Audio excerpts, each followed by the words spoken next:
Secret Menu Podcast with your hosts, Diego Red and Money Boss. Brought to you by Rebel TV, the Rebel entity. Live from the West Side and worldwide. Real ones know what's up. And if you don't, you get the point. Tap in. It's the Secret Menu Podcast.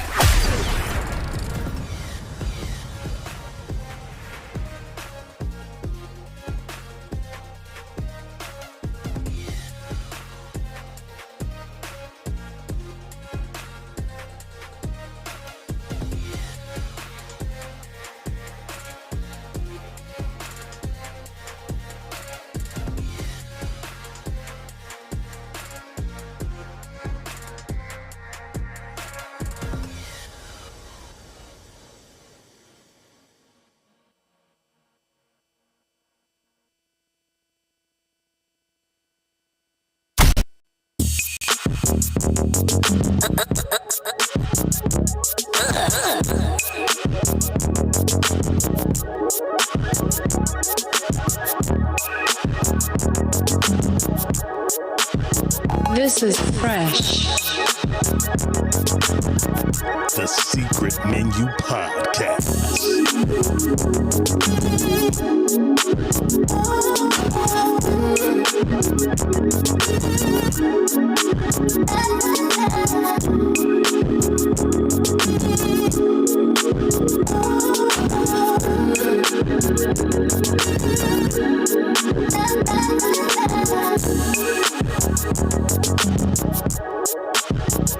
This is fresh.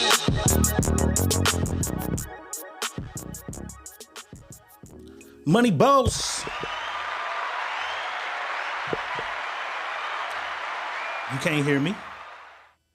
Oh, we lost you. We lost the boss. Hold on. We lost the boss, y'all.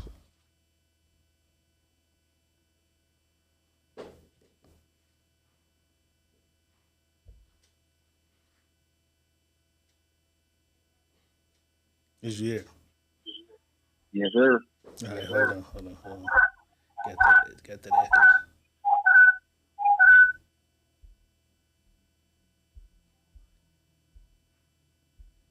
The echo was you or me?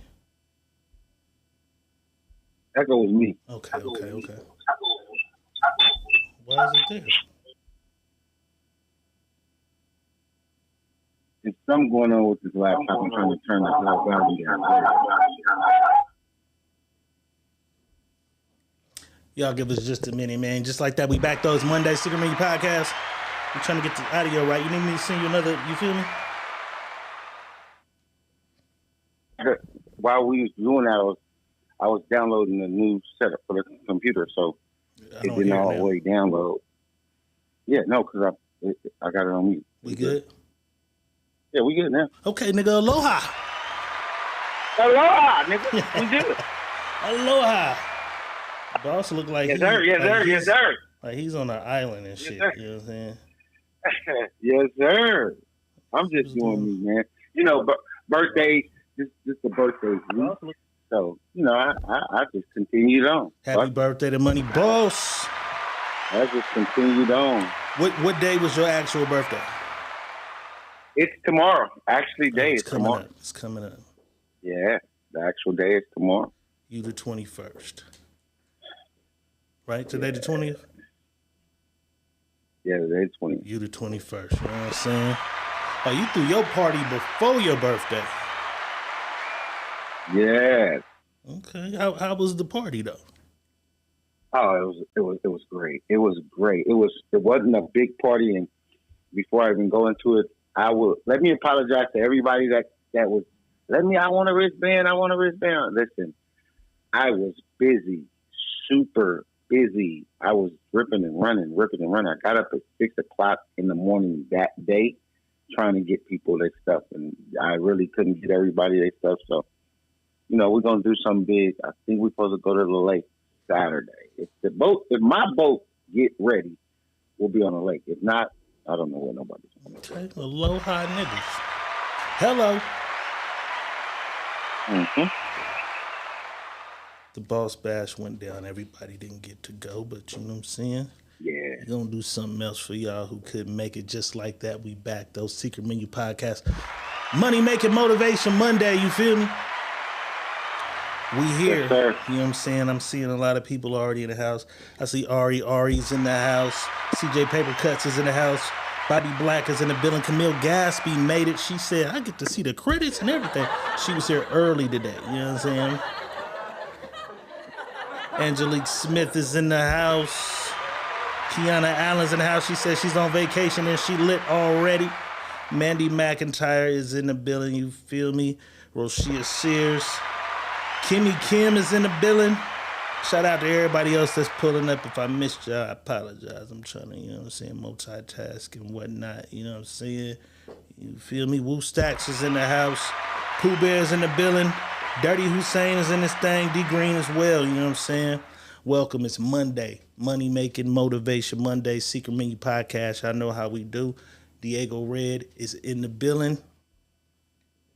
Money Boss is in his own building. And I told y'all about your mama, your auntie, and your cousin. They didn't show up because they didn't get a wristband. They were really upset. I tried to explain to them the scenario. You ought to see the text messages that they sent me in the bathing suit. Shout out to your mama, your auntie, and your cousin, because they was looking good. They was definitely looking good. And didn't even come get to put that ass in no water. They didn't get to put their ass in no water. That's crazy, My bad. baby. My dog Kevin Solomon in the house, you know what I'm saying? My bad. Just like that, we back though. We told y'all Friday we wasn't gonna touch the Puff Daddy P. Diddy brother love.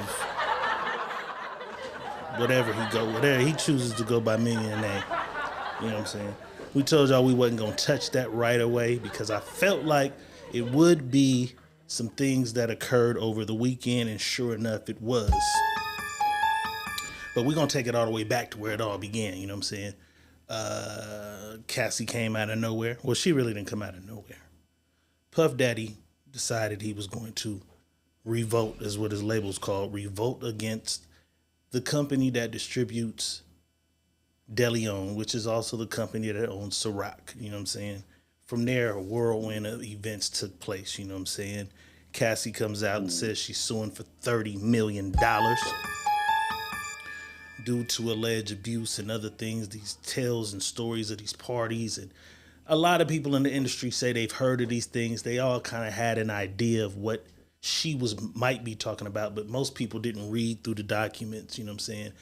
Up until now, it hadn't been visual. People say a lot of shit about a lot of people all the time.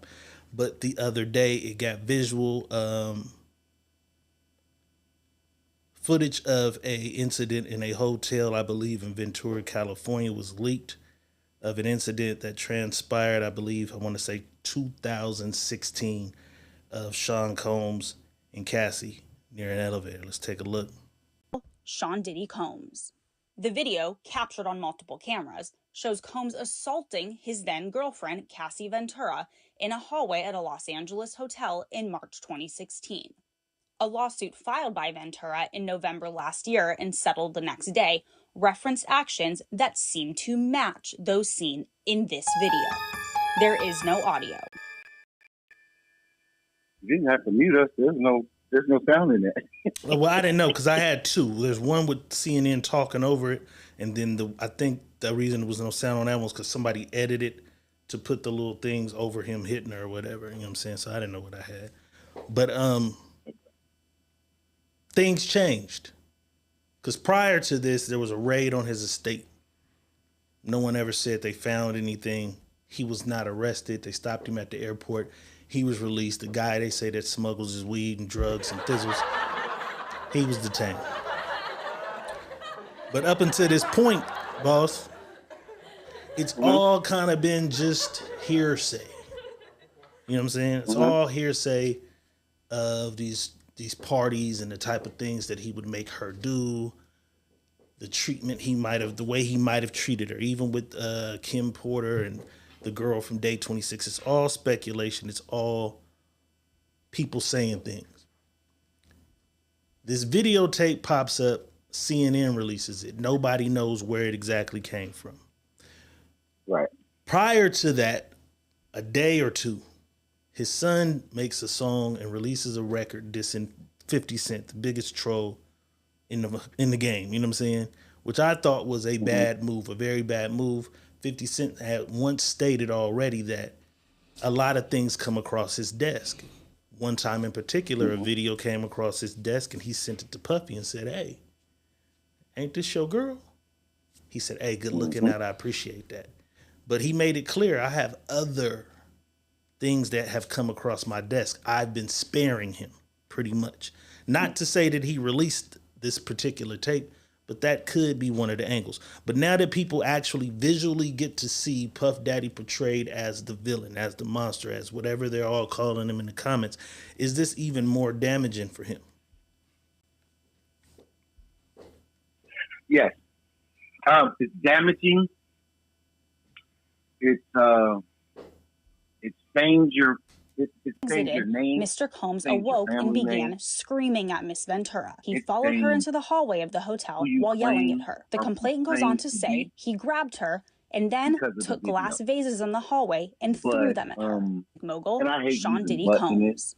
The video, captured on multiple cameras, shows Combs because assaulting of. his then Well, let me girlfriend, take the butt Cassie out. Ventura, in a And I'm hallway gonna at a say Los because Angeles of hotel in March 2016. statements you had put A out lawsuit before filed this, by Ventura in November last saying year and what settled the you next didn't day do referenced actions that seem and to match what those seen didn't in this happen video.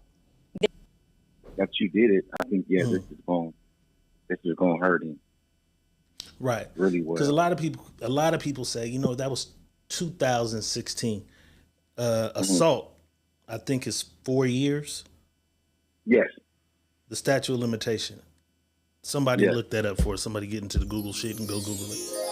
They're saying he can't be convicted for what we're seeing on this videotape because the statute of limitations on assault is like 4 years. You got probably 2 years before you can say, hey, somebody. How can a nigga say, nigga punch me at a bar, when? 4 years ago. 3 years and 6 months. You know what I'm saying? So somebody look that up. I don't know when it is, but whatever it is, based on the statute of limitations, he can't be charged for the assault right here. But what I was telling somebody else was it's still pretty damaging if a new victim pops up and says he assaulted me 4 months ago. Recently. You know what I'm saying?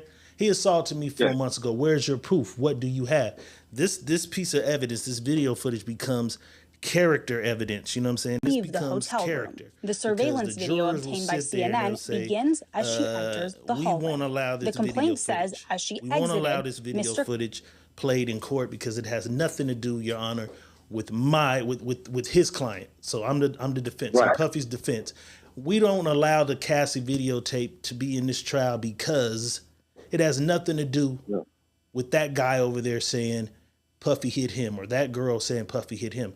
But everybody's already seen it. So the video footage kind of looked like a chess move to me from somebody else putting that out there, and then a new victim pops up and it's like a character thing. You think this is damaging to his character? Yeah, it is because of what they're seeing. You know what I mean? So it can hurt when it sees when the eye sees something. Will it hurt him? Just depends on how much they want him to be a bootlicker. Is it going to hurt him? His pockets a little bit. People will unfriend him. People will defriend him. People will stay away from him. So them type of things, yeah. But other than that, I don't. Nah. As long as there's if there's not a new case. Yeah. Endorsement deals and shit, you can kiss goodbye, but for the most part, you'll be able to live your life. You know what I'm saying? Bingo. Right. Bingo. Somebody that I really fuck with heavy. She's a comedian. Shout out Lunel. fucks with Lunel. Lunel's always with Cat Williams. She's loyal to Cat Williams. She opens for Cat Williams a lot. She's probably been on every Cat Williams special. Lunel popped outside, you know what I'm saying, onto the social media, and she had some shit to say about the video that she saw in Puffy. But Lunel, we love you, but you went somewhere else with it. Let's take a look at what Lunel had to say and why the fuck I say Lunel is tweaking. Let's take a look. This Diddy shit. First of all, y'all will believe when we say that black are the most disrespected, underserved, underbelieved women in society. You can be, if Diddy had a smacked J-Lo like that and drug her down the hallway, he'd have been in jail 8 years ago. If he did that to a snow bunny, which is a white with blonde hair and blue eyes, yes, that's the term we use sometimes. I said what I said. If Diddy had done that to a snow bunny, he'd be up under the jail. But men can do anything they want to black. Part of it, and women have been getting their asses for years, not just black. There's a bunch of white out there too. They serial ass. Latinos, Asians. Nigga, what is you talking men, about? Women. Men. Lunel, we love you. We know what you was trying to say. We know what you were trying to do. But Cassie is of another race. Mixed descent. She's closer. I thought she was mixed descent. She's closer to Jay. I don't think she's black at all. I think she got one of her parents is mixed descent. So one of the parents has some black. Yeah. Because that's why they the think. people that was talking directly to Lunel in there was saying other races that was absolutely not a drop of black in Cassie. So they was like, what are you talking about? This is not a black woman. So somebody hit that Google thing and go figure out Cassie's nationality, because everybody was like, Lunel, you got this fucked up. Lunel, Cassie and J-Lo is the same bitch. No. So you think Cassie has some black in her? Yeah. Not Sean either. she's had some black in her, but do she have black in her? Because go look it up. I think somebody was saying that. Because she tried to rile the troops on the race. You know how I go. The race should always come out. If it was a white woman, he would have been in jail. If it was, you know what I'm saying? He would have. He would have been under the jailhouse. You see what happened with the boy from Creed? He was running away from the white woman and still got goddamn. Absolutely. Jamal, her mama's black. I'm telling you, this is her mama's African American, Mexican, West Indian, and her father's Filipino. Bro. So her mama got some black in her. And listen, and if you go into the Filipino roots too, that's gonna be the Asian roots. When you go into the Asian roots, that's coming the African roots. So this is what I'm saying. We ain't going that goddamn far. Yeah, we're not. No, I'm not. That's what I said. We're not going there. But what I'm gonna say to you is what Linnell was saying was absolute truth. This is truth. Because we can even go into this scenario here. Chris Brown and Rihanna. We can go into that scenario. Let that would have been Chris Brown and one of Kim's little sisters. Kardashian. Chris Brown wouldn't have got no motherfucking probation. He would have never. Would have been in jail. His ass would have been in a jailhouse somewhere. But because, and I tell y'all this all the time, and I love it, and I don't try to listen.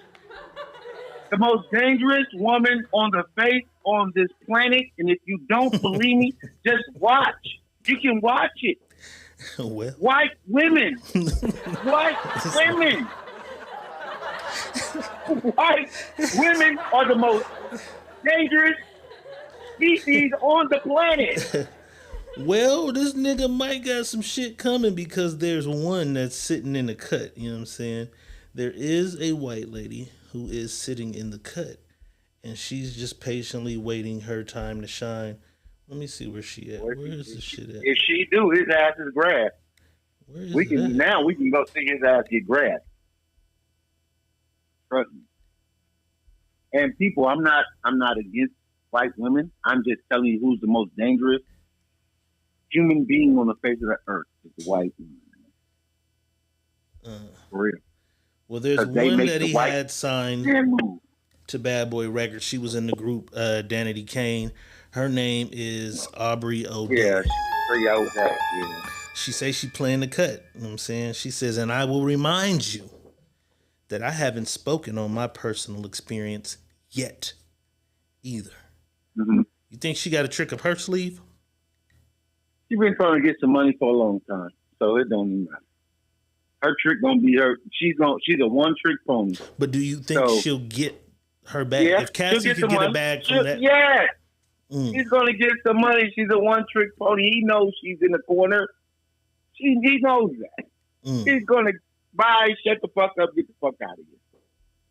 she holding out though. It's like she's waiting, and that's why I say this footage is damaging because now when we go sit here, I ain't do none of this. I ain't, you know what I'm saying? It's like, well, you're saying you didn't do this to her, but you did it to her. Once a woman beater, always a woman beater. You did it to her. Why didn't you do it to her? And we know a nigga could shoot a half court shot one time. Yeah, That don't mean he's not a half court shooter. Right. But if you're on that jury and you're a 41-year-old white lady and you're looking at Aubrey on the stand crying, she might be getting a bag. You know what I'm saying? Yeah, she's gonna get a bag because he's gonna give her a bag and shut her up. But then you gotta pay attention. She better be squeaky clean too. You're on reality shows doing shit to show what type of person you are. So she has a new reality show. I'm just saying she's on reality shows. Okay, I Period. don't know She don't what have the a fuck new she one. did since making the band. I don't know what she did. But Yeah, so you mentioned be something. careful. You mentioned Chris Brown, Rihanna. Mm-hmm. I had somebody go off on me because I posed this question. I said, Chris Brown and Rihanna happened in 2009. Yeah. By 2011, because this is how I dated it, because I'm like, when did Chris Brown kind of get back cracking? When did motherfuckers turn the other cheek? By 2011, Deuces came out. Remember Deuces? Deuces, yeah. By 2011, that nigga was back on fire when Deuces dropped. That's 2 years. So I posed this question. I said, if this shit happened with Diddy in 2016, 17, Just forget about 18, it. 19, 20, 21, 22, 23, 24. It's 8 years, though. In 2 years, the world, the majority of people was back dancing, singing to Chris Brown. In 2 years. The footage we saw is 8 years old. Right. Does the judging of him start now, or is it that was 8 years old? The judgment only starts when it's visual. See, that's the problem with So people. that incident might as well have happened yesterday. Yesterday. Right. Because that's what's wrong with people. People are visual. They want to see it. And once they see it, now they critique it. You feel me? Now the critiquing comes. Now it's, we seen it on video. Well, did you know that happened 8 years ago? Let me, and I'll pose this question on everybody in here. Tell me something you did bad 8 years ago that you knew was bad. Just one thing that you did bad 8 years ago. I don't give a fuck what it was. Kill a nigga, shot a nigga. I can't say I can't say what I did, man. No. I'm not asking you to say it to me. I'm You're not asking, to do say it you to remember me. what you did bad 8 years ago? Do you remember what you did 8 years ago that was that bad? 8 years is a long time. Right? 8 years is a long time. And even if you did that 8 years ago and you know it was bad, this is where I'm getting to. You know it's bad? How much did you try to clean yourself away from that in them 8 years? And that's the thing, because a lot of people feel like he hasn't. A lot of people feel like he has been the exact same person he was 8 years ago that he was to the day they kicked the door in on his house. You know what I'm saying? Right. He, however, says he is dancing to a different beat. He made a public apology. That shit also went viral. A lot of people had a lot to say about that. Let's take a listen to that. Darkest times in your life. Sometimes you gotta do that. I was fucked up. I mean, I hit rock bottom. I made no excuses. My behavior on that video is inexcusable. I take full responsibility for my actions in that video. I'm disgusted. I was disgusted then when I did it. I'm disgusted now. And then I saw that perfection help. I'm going to therapy. I'm going to rehab. And ask God for His mercy and grace.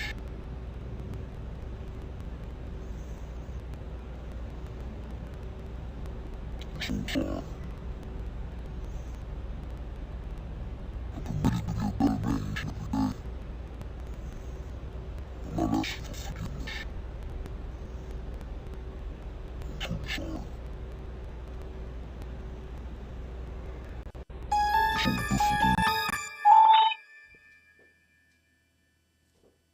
It's so difficult. The video sounded like he was talking like he was Lucifer. Or how the Lucifer sound. My shit sounded like that? The audio was fucked up? The audio That's was crazy. The audio was fucked up? I had nothing to do with that shit. I hope y'all seen it. That is creepy as fuck. That is creepy. Long story short, he apologized and said he was going through a lot. He was down at his lowest. He went and sought help. He went to some rehab shit, you know what I'm saying? BHRSC Vonna's in the house. Tanisha Nicole's in the house. Dre Eubanks in the house. Q Ball is in the building as well. LaStar's in the building too. But he basically, damn, that's crazy that footage of all the goddamn footage would be the footage. Had you seen the apology, boss? I seen it. Okay, you've seen it. I hope everybody has seen it. You know what I'm saying? He basically said that it was a deep, dark time in his life. He was at his lowest. He was doing too much. He sought help after this. He says he sought help after this. A lot of people say, take your apology and shove it up your ass. You're only apologizing because you got caught. The footage came out. You didn't apologize back then. I think he did though, didn't he? What they say, it's 8 years, like you said. It's 8 years. Right. I've never heard of this hotel shit. Not me. Right. I never heard of it, so I didn't see an apology for it 8 years ago. You know what I'm saying? Regina's in the house. We see you, Regina. I was talking about when he did the settlement with Cassie. He gave an apology in the settlement. I don't think it was specifically to the tone of that. So you gotta look it up. I gotta see the verbatim in that apology though. Yeah, for whatever she accused him of, he apologized. I gotta see the verbatim in that apology though. Let me see. So now y'all seeing the video. No, because I thought the apology said us and Miss Ventura have come to an agreement that you know what I'm saying? I thought it was real by the book lawyer shit. A statement from his lawyer. You know what I'm saying? That's funny. Well, Diddy's statement after the lawsuit.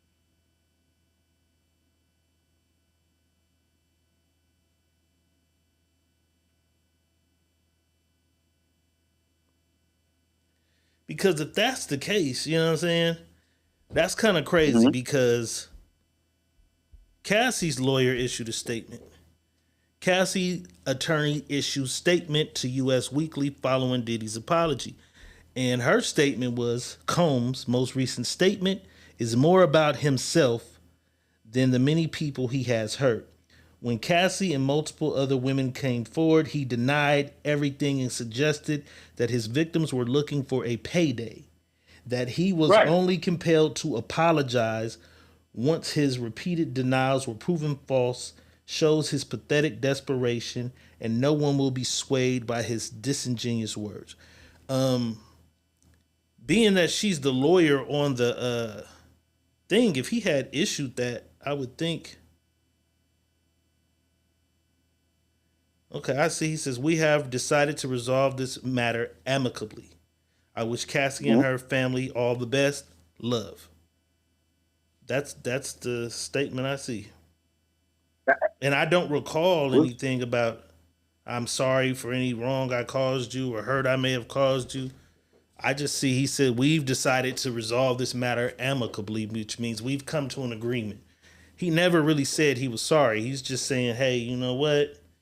We're going to get this bullshit out the way, is what it looked like to me. You know what I'm saying?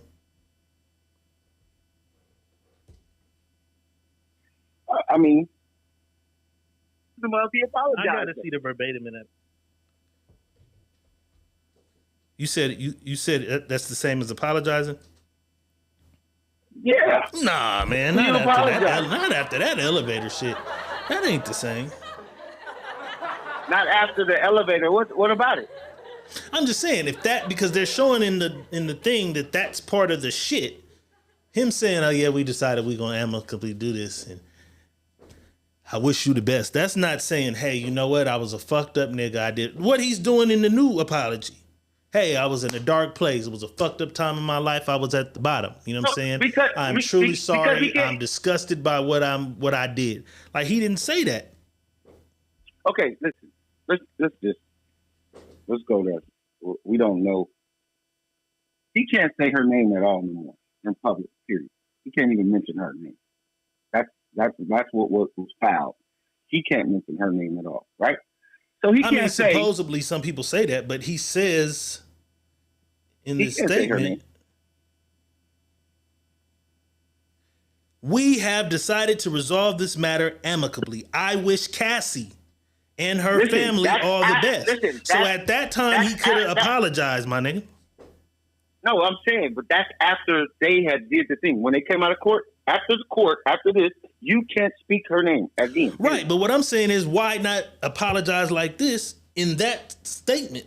When you saying, hey, we decided to do this amicably, I want to apologize to her for what I did, any wrong I caused her, he could have did this apology in that, because he said her name in that apology. I wish Cassie and her family the best. He said her name. Yeah. Wish y'all the best. Here's on $50 million. Right.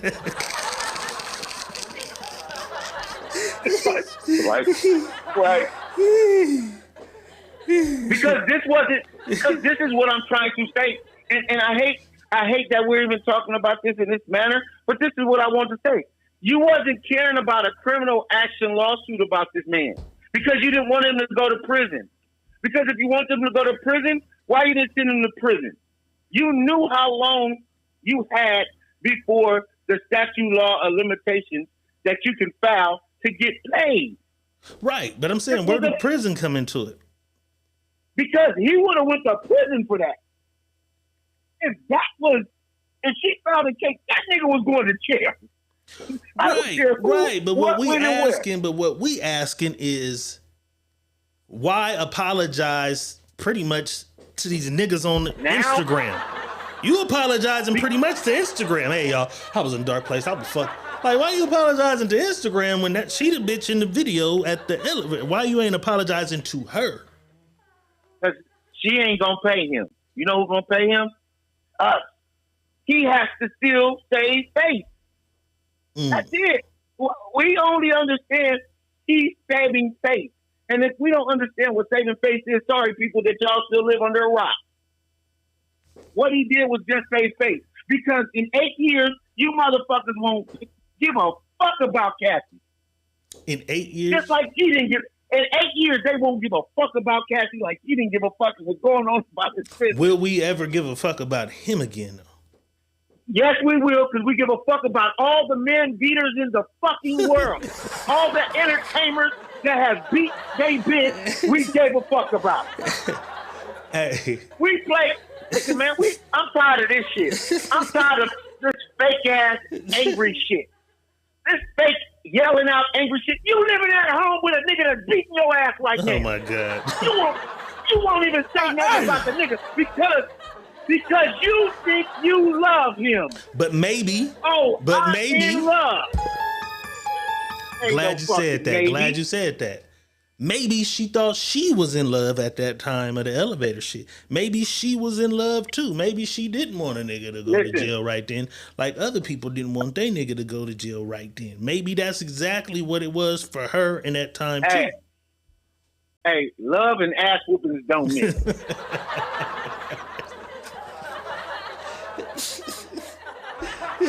Sorry. That's what you don't understand. Love and ass whoopings don't mix. Even as a kid, when your mama used to whoop your ass tell you mama and tell you she loved you, that shit didn't mix. You was mad as fuck. Wait a minute. My mama loved me when she whooped my ass, man. You're not going to convince me that. Listen. Just Regina, we see she didn't love you. I didn't say she didn't love you. I said love and ass whoopings don't mix. Somebody on one side don't like something that's going on, and somebody on the other side is saying, I'm doing it because I love you. That shit love don't and ass whoopings don't mix.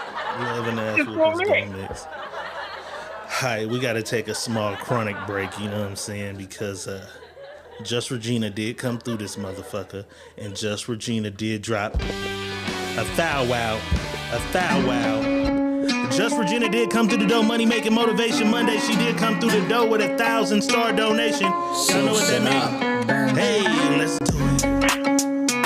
Go get your ass whooped. Go get your ass whooped. No way. Get your ass whooped. Hey, let's do it. Do the runaway. Do the runaway. Do the runaway. Do the runaway. Do the runaway. Do the runaway. Do the runaway. Do the runaway. Do the runaway. Ladies, you ain't got no put your hands up. Let's like do it. Run away. Run away. Yeah. Run away. Run away. This nigga is crazy. Donations rule the nation. We appreciate the love. Just Regina with a 1,000-star donation. You ain't got no sense, boss. Nigga said, dude. We at the Secret Meat Podcast do not condone, promote, or encourage domestic violence, man. At all. Oh my God. Not at all. I'm just telling you, bro. Money grabs is in the air, bro. Because it don't be serious, bro. Because if it's serious, why not criminalize this nigga, man? Why not criminalize the person that's beating you? Ladies, why not criminalize a man that's whooping your ass on the regular? But so that's what I'm saying. So we got to take a look at, then how was the relationship over in 2016? In 2016. Because just like you said, motherfucker, she might have thought she loved him. I'm going to be with him. I'm going to fuck with him. I see you is drinking a lot. I see you is on some drugs and shit. And this is what happened. Right. But if the relationship ended in 2019, statute of limitation is over. And my point. What you mean? My point. This is my point. So you still stayed. Because she thought she loved him. Just like you said, the people watching at home with their nigga feel like they love their man. Listen, but I'm saying, if this shit is not done and it's not over, right, you're going to stay. But once it's over and done, right, now you want to come out and say, this is what will happen. This is what was happening to me. These were thoughts in your head the whole time while it was happening. You didn't just think of this the day after y'all broke up. No, these were thoughts that were going on. So let's say this. This is what I'm going to say. And I'm going to leave it at this because I really don't give a fuck about a P. Diddy or Cassie. My square is totally different in the world right now. I'm going to say this. If he said he was in a dark place, Mm-hmm. and that dark place was really dark, how dark was her place? Her place had to be just as fucking dark, right? So when two people are in a dark room trying to find light, they're going to always have some kind of fucking problem, period. I don't know if it's going to be physical problems, it's going to be mental problems, it's going to be verbal problems, it's going to be problems. And I'm not trying to say he was right for doing what he did. Mm-hmm. Please don't get me fucked up there, people. That motherfucker went off on me like, you are victim shaming. I said, how the fuck I'm doing that? What Listen, does Chris Brown? I said, you can't see the comparison between Chris Brown and this nigga and what's going on? How the fuck am I victim? I just asked, y'all forgave Chris Brown in 2 years. Will you forgive this nigga for 8? Okay, if it started now, because we see the video now, does that mean he has 2 years to be banned? Because y'all forgave Chris Brown by the time Deuces came out. Hey, Deuces! That's all I was saying. So you right, a motherfucker will accuse you, boss. Yeah, they're going to try to use something that I'm saying. What I'm trying to say is, now do we go inside of Cassie's background and go digging in her background to find out, okay, what was it that made her stay? Was she on drugs with him? Was she doing the drugs too? Was she being a motherfucking abuser at some time? We don't know. We have no clue. It could be as simple as what you said. Women stay sometimes because they in love or they believe they in love. Right. And they hope the motherfucker don't change. And that's why I said I stay in my square. Because belief ain't shit. All right, but there are some people who say I was in love. I'm just saying some people say I thought I was in love. There's some motherfuckers who say I was in love. That's why the fuck I stayed. You know what I'm saying? Yes. Even being in love. Again, love and ass whoopings don't mix. Somebody don't like something in that situation. You can love a motherfucker, but he whooping your ass. You don't like him whooping your ass. Well, I'm glad you mentioned. He can love you. He can love you and you whooping his ass. He don't love you whooping his ass. I'm glad you mentioned Cassie's background. Because there is a lady who is a very close friend to Kim Porter, who was one of Puff Daddy's baby mothers. She's rest in peace. You know what I'm saying? She passed away. Some speculation says drug overdose. Other people say other things. Kim has passed. A very good friend of Kim had this statement to say, and it kind of shed some light kind of into where Cassie was at this point in time. This kind of fucked me up when I seen it. Writer Cola Booth states, Diddy was a motherfucker. Y'all would not even begin to believe the way he treated Kim Porter. And ironically, Cassie back then allowed herself to be used to disrespect Kim in her own home. Cassie let herself be flaunted in Kim's face, laughed at Diddy beating Kim. Was awful. So she's stating that Cassie allowed herself to be used as a pawn, in a sense, to be flaunted around, and even laughed when Diddy did the same type of shit to Kim. So someone else says, did she allow herself, or was she forced to do it? Because, motherfuckers was like, okay, he's the villain. No, he was forcing Cassie to do this. And the friend responds, she was not forced. You know what I'm saying? Back then, she was the new piece and loved being told she was superior to Kim due to her race and her hair and all the typical shit that women suck up when they're being used to put down another woman. But later on, he started treating her the same way he did Kim. You know what I'm saying? So that kind of fucked me up. Because it started out as, I guess, in her words, Kim Porter used to be what we see Cassie now. And Cassie was right there like, yeah, haha, bitch. You know what I'm saying? So maybe, you know what I'm saying? Because you was like, what did we got to go back into her past. What type of motherfucker was she? Was your past as dark as his? You know what I'm saying? So maybe it wasn't.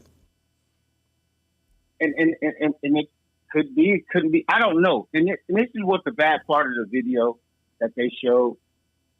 What happened before that? Something had to happen for a man to run out stark naked to take this woman down. Something had to happen. Regardless of what, I don't know. And I'm not saying it was okay. So please don't get it fucked up. Me saying it was okay.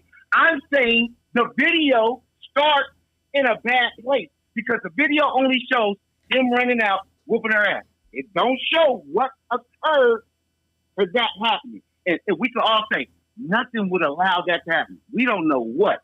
It's some men that if you touch them the wrong way, they'll whoop your ass. It's some men. It looked like she might have finally, you know what I'm saying, heard that nigga getting in the shower and tried to escape. I don't know. That nigga heard that door. That nigga heard that door click. Cause he had on a towel. That nigga was coming from the motherfucker.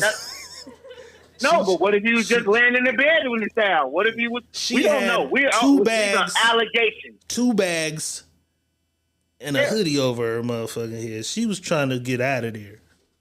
Maybe she was in there stealing. Who knows? We don't know shit.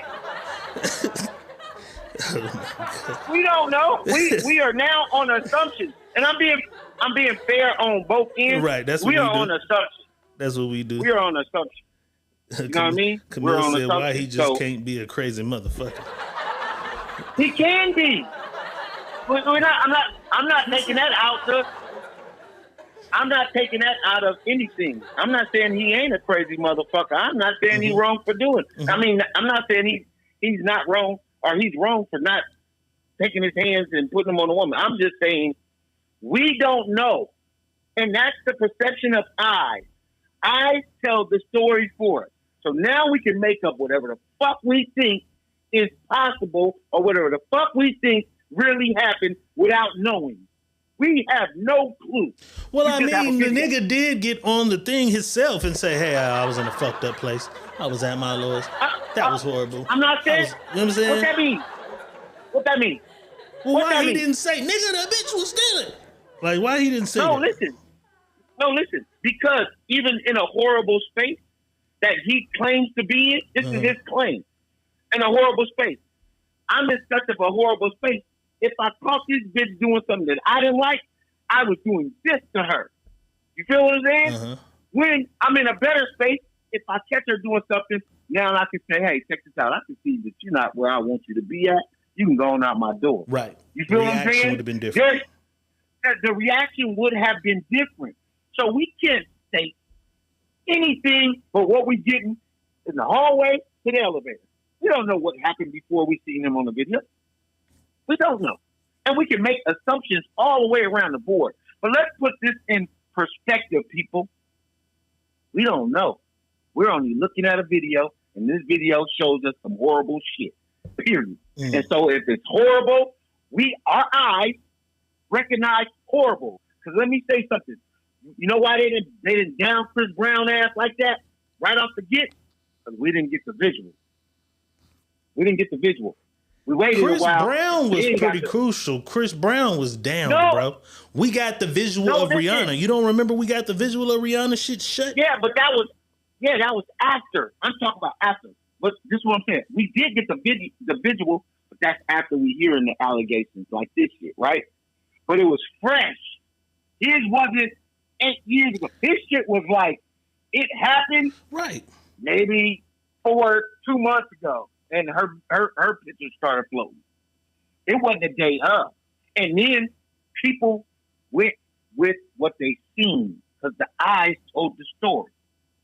And people was like, oh, he was wrong for doing this and doing that and da-da-da-da-da. But then when the story comes out, if everybody gets the story, I would have whooped your ass too if you did me like that. If you would have gave me what she gave him, I would have whooped your ass too. Oh, see. I'd have whooped your ass too. See, I've never heard this one. I'm gonna dig it up. You got a different version. My version was the A&R, the same A&R that was my A&R at Def Jam, called on the phone, and that's who he had been fucking with, and she overheard that. And she hit him because of the conversation, because she had already accused him of sleeping with her, and that's how the fight broke out. You got a whole nother version of some shit. That you version got a wasn't whole nother version of some shit. I'm gonna see you with Chris Brown creating his version of it. You gotta send me that. I'm gonna 'Cause I send you ain't that. I'm seen gonna that. send you Chris Brown version. I He know said, the nigga, I was Tina upset Davis version when of they the called. shit. Listen, he said when I got that phone call, you would have been upset too when you got the phone call that I got. In the middle of the It night? wasn't about nobody. In the middle of the night, bro. What doctor office calling you in the middle of the night? No, it wasn't the doctor office calling. It was the A&R calling. His public relations calling. The doctor's been trying to holler at you, my nigga. You've been missing these calls. This is important. Boom. What happened? Boom. Nigga, and he boom. teed off on her. Boom. That's what happened, homie. Went off on her motherfucking ass. Boop, bop, boop, bop, boop, bop, bop. That's what happened, homie. I don't know. That's what happened. That one I don't know. And nobody. Because I can't believe that's the only person Chris Brown was fucking. Not being Chris Brown right then, I can't believe. Even if that was the call, nigga, you got a whole bunch of places to go looking. No, because unless you said I've only slept with Rihanna all this year. No, it would literally have to be that. That's who I was fucking with after this nigga who's already known to have it came from. Yeah, I gotta see all that. I gotta do my full deep dive into that. You know, we're gonna go down that rabbit. I'm gonna send you down the rabbit hole. I gotta do my full deep dive. Just based on the fact I was on Def Jam, Tina Davis was my A&R, and I knew so many people around Tina Davis. You know what I'm saying? I gotta really look at the other shit because I got a whole nother story from the people around that shit. Right. That's, you know what I'm saying? So if all the people right there around it is saying this, who the fuck is saying that? If it ain't the people that's right involved. Him. Yeah, it's coming out of his mouth. Yeah, I gotta see that. I'm gonna send you the story. I gotta see that. Send you the story. I gotta see that. There are a few people though who ain't fucking with the diddler no more. You know what I'm saying? As expected, there have been some motherfuckers standing by his side. Let's do a few motherfuckers who ain't no more. You know what I'm saying? A nigga that's been known to be one of his better friends at a bunch of parties. Ain't no party like a Diddy party is how he stated it. LeBron James has unfollowed Diddy. After the video, he's been following him still, but once the video was released, LeBron James unfollows him. I'm an old nigga. You know what I'm saying? So the whole unfollow shit be like, ooh, to the social media world. A motherfucker unfollowing you is like, fuck you. In this day and age. And unfollow is like, fuck you. I ain't fucking with you. I'm cool. You know what I'm saying? Do you think that's just something LeBron's team said, hey, you need to unfollow this nigga right now. Y'all a little too. Because a few clips did pop up of him with Diddy partying and shit? Or you think this is consciously on his mind where it's like he believes in his heart, hey, I can't fuck with a nigga like this. Is it PR or is it LeBron himself unfollowing this nigga? Bron. It's Bron. It ain't PR. It's Bron. Bron don't want to stain on his name at all about nothing.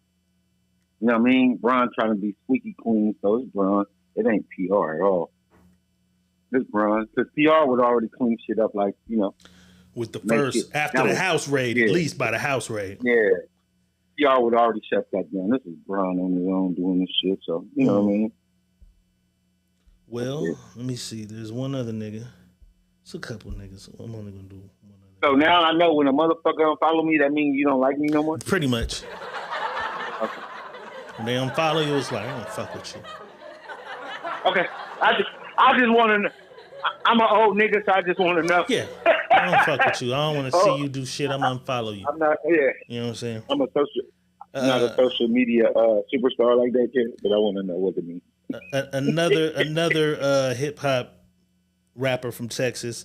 I always forget this name. I always want to call this nigga. I always want to call this nigga everything but his motherfucking name. Slim Thug. Slim Thug. I wanted to call this nigga Soldier Slim. I wanted to call this nigga everything. Slim Thug.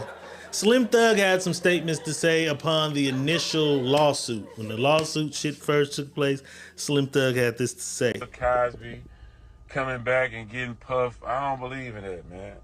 When it go down, speak on that shit right then, or it's out of it. It should be null and void. You shouldn't even have no type of nothing. You shouldn't be able to do shit unless you let the people know what happened immediately. There should be a time limit on this shit.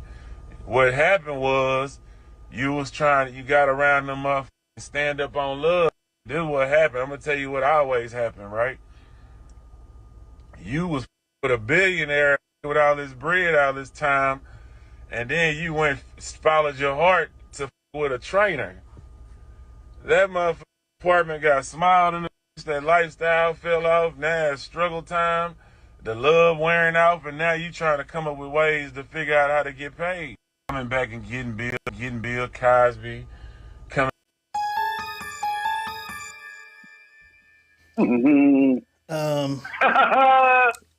Internet, yeah, but internet came for his ass, and he got on that motherfucker today. Slim Thug had this to say. Let me zoom in, because this shit little. This nigga said, "Damn, Diddy. I tried to ride with the black man who had," what'd he say? "Who had no chance." No charges. Oh, no charges. I tried to ride with the black man who had no charges yet, but I can stand behind this. I'll take this L. But I still will ride with my people until I see some sort of proof. I don't believe in the bag. I don't believe in the blogs or what? Or civil suits. I don't believe in blogs and civil suits. Apologies to Cassie and whoever else was on the right side this time. So he took his shit back like a man. We'll give you an applause. Even though, because of the video, my opinion at the time is my opinion at the time. I don't understand why we live in a world where I can't give my opinion. Like I said, I had a motherfucker go off on me and said I was victim blaming because I said Chris Brown, y'all forgave Chris Brown after 2 years. Do Diddy get 2 years? And if he get 2 years, do he get, because it's been 8 since the video, y'all gonna give him 2 years of forgiveness after this? So what's this, 2024? So 2027, Diddy should be cool. I'm just asking the question. And I put a disclaimer. I am not asking you to choose either way. I just want opinions for research purposes. You are victim blaming. I didn't even say what I thought. I just said, if Chris Brown can be forgiven, is y'all gonna forgive Diddy? You know what I'm saying? That's all I was asking, and motherfuckers went crazy on me. You know what I'm saying? I don't know. I also seen some other shit today where Half on a Baby by R. Kelly. Half on a Baby. That nigga fucked up a lot of good songs for me, bro. Half on a Baby by R. Kelly was originally written for Bobby fucking Brown. I can't unhear now. That kind of would have worked for Bobby Brown back then. That would have been a good comeback record for Bobby. He wouldn't have did it like R. Kelly though. But I go to the post, I'm like, damn, that's crazy. That was for Bobby. But when I get in there, I see all this. I don't give a fuck. Free him. You motherfuckers will never make me not love Robert. But it distinctively stuck out to me because this is a high profile blog, and I go right back to the P. Diddy post, and I'm seeing the exact same people saying, you will never make me stop loving R. Kelly, saying, fuck you, you're not sorry, you bastard, burn, you should die, why is he not in jail? The same people saying P. Diddy should burn, be in jail, will never forgive you, you're not sorry, motherfucker, are saying, you'll never make me stop loving R. Kelly. Free R. Kelly. Ain't nothing he can do wrong. Because of Half on a Baby. So, without me caring either way, because a lot of people already know, I'd be like, fuck R. Kelly. That's me, though. I'd be like, fuck R. Kelly. But, I'm like, y'all the same. Because if you moving like that for injustices to women, then you should be like, fuck, if you're like, fuck P. Diddy, you should be fuck R. Kelly. I should be able to easily just hold up mugshots of niggas who have committed crimes or whatever against women. You should be like, fuck them all. But R. Kelly got that goddamn magic, boss. The same people who say fuck P. Diddy say they love R. Kelly. I have never seen the R. Kelly video. Have you seen the video? I seen the video, and that's what fucked it up for me, because I said when I seen the video, because like I said, you hear the allegations. When I saw the video, rest in peace, my nigga Aaron Anderson. My manager brought that motherfucker through there. I was on Def Jam at the time. He brought it on a VHS tape. They was selling that motherfucker. And I said, oh, this is a little ass girl. Okay. It was a little girl. Okay, bro. listen. Okay, was he fucking her? Excuse me. I don't even know if that's the whole nine, bro. Was he having? Okay, the whole nine. The nigga walks up to the camera, adjusts the camera. He's peeing on her. He throw a few dollars on her. He's fucking a little girl. Her breast ain't developed. That's when I was like, oh, fuck R. Kelly. You know what I'm saying? For the motherfuckers, I've never seen the video. I don't know if that's they maneuvers. That's or whatever. What I was trying to get to. I'm just saying, if you don't like thieves, you can't say, fuck this thief, fuck this thief. Did a good job. Oh, that thief is cool. Right, you know what I'm saying? That's all I be asking. Like, how you pick and choose thieves? And that was my thing, because I like Chris Brown. But I'm looking at the motherfuckers who are strictly 100% the woman advocate. It's like, well, how do you like Chris Brown? But it's fuck P. Diddy. How do you like R. Kelly? But it's fuck P. Diddy. That's just and it's just a question for the human psyche, my studying of the human psyche and the mind. You know what I'm saying? If Diddy was an R&B singer, would y'all fuck with that? Like, because of perceptions, bro. That's all it's about. It's only about perception. Is what they perceive from what they already heard. So when they hear things and they perceive things of what they hear, because if you go look at the whole thing, they've been talking about this.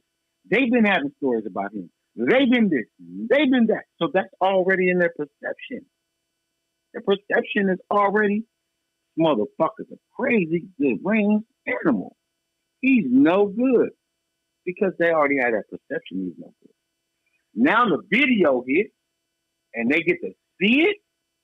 Oh my God. Oh, he's the worst motherfucker in America. Jesus, he cannot be on the streets at all. It's all about perception, bro. That's all it is. It's how they perceive shit.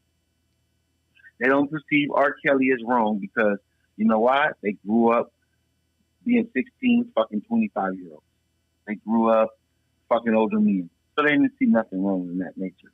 And the music is so Brown, embedded in there. Yeah, and Chris, right. And even Chris though Brown P. Diddy produced so many hits, most of the hits are other people. Nobody's reading the liner notes. Right. Most women don't give a fuck that he produced all that Mary J. Blige shit. You know what I'm saying? So, like, you know what I'm saying? Right. Right. It's just some different shit to me. I just be trying to understand humans. You know what I'm saying? No, you ain't gonna never understand. Camille Gatsby asked this question. R. Kelly beat on women and girls. If you go watch the motherfucking Surviving, did you not watch Surviving R. Kelly? Allegedly, man, yes. Allegedly, yes. The alleged shit he did, starved, is worse than Diddy shit. Yeah, the Diddy at the elevator ain't shit compared to some of the shit they did. R. Kelly did. Starved for days, beat, all kind of shit. You know what I'm saying? So yeah, if you asking did R. Kelly allegedly beat, you need to go watch Surviving motherfucking R. Kelly. That shit is crazy. And they said this man changed a motherfucking woman in a basement to a hot water heater. Like a movie. Like a movie. But yeah, so I'm surprised you hadn't seen that, Camille. Movie. Yeah. What? Yeah. I'm surprised you didn't see but you don't again, it's what's right there on the internet, right? If you ain't fully engaged in research. Yeah. Perception. Look, Mindy said he made them shit in buckets. Like, the R. Kelly shit is some motherfucking David Koresh. That's why. No, R. Kelly. But what's the nigga they just gave all that time?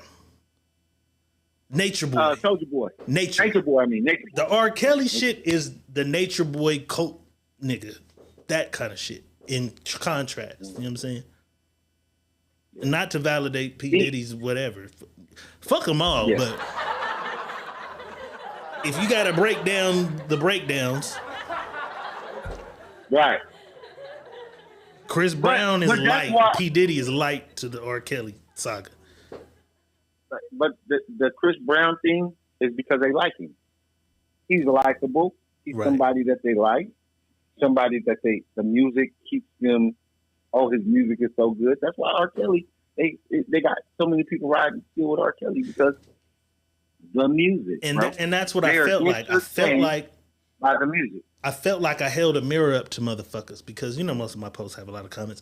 That one didn't have a lot of comments. And then the one girl who said what she said, I immediately said, hey, I said nothing about the victim. I'm not victim blaming anything.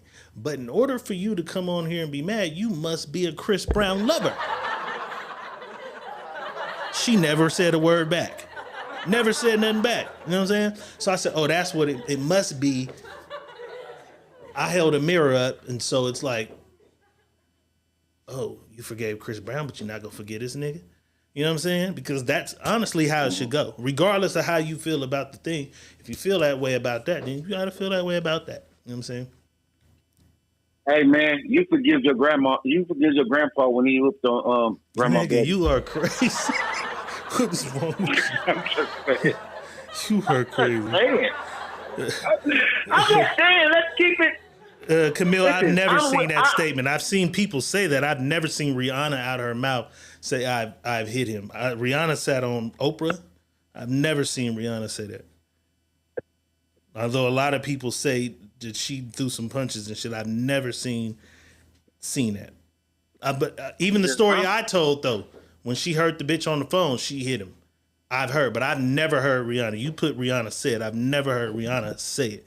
You know what I'm saying? But one other nigga that was tied into this shit deeply for a moment, swallowed up, was T.D. Jakes. And a lot of people were surprised because T.D. Jakes immediately kind of tried to separate himself from the whole P. Diddy shit. But this nigga had the audacity after being at all these parties, being at all these dinners, to walk into church Sunday, and I get what the message was, but nigga, you might want to chill out because the videotapes at the house is still floating around somewhere. He got on stage at church though, and he delivered this message this Sunday.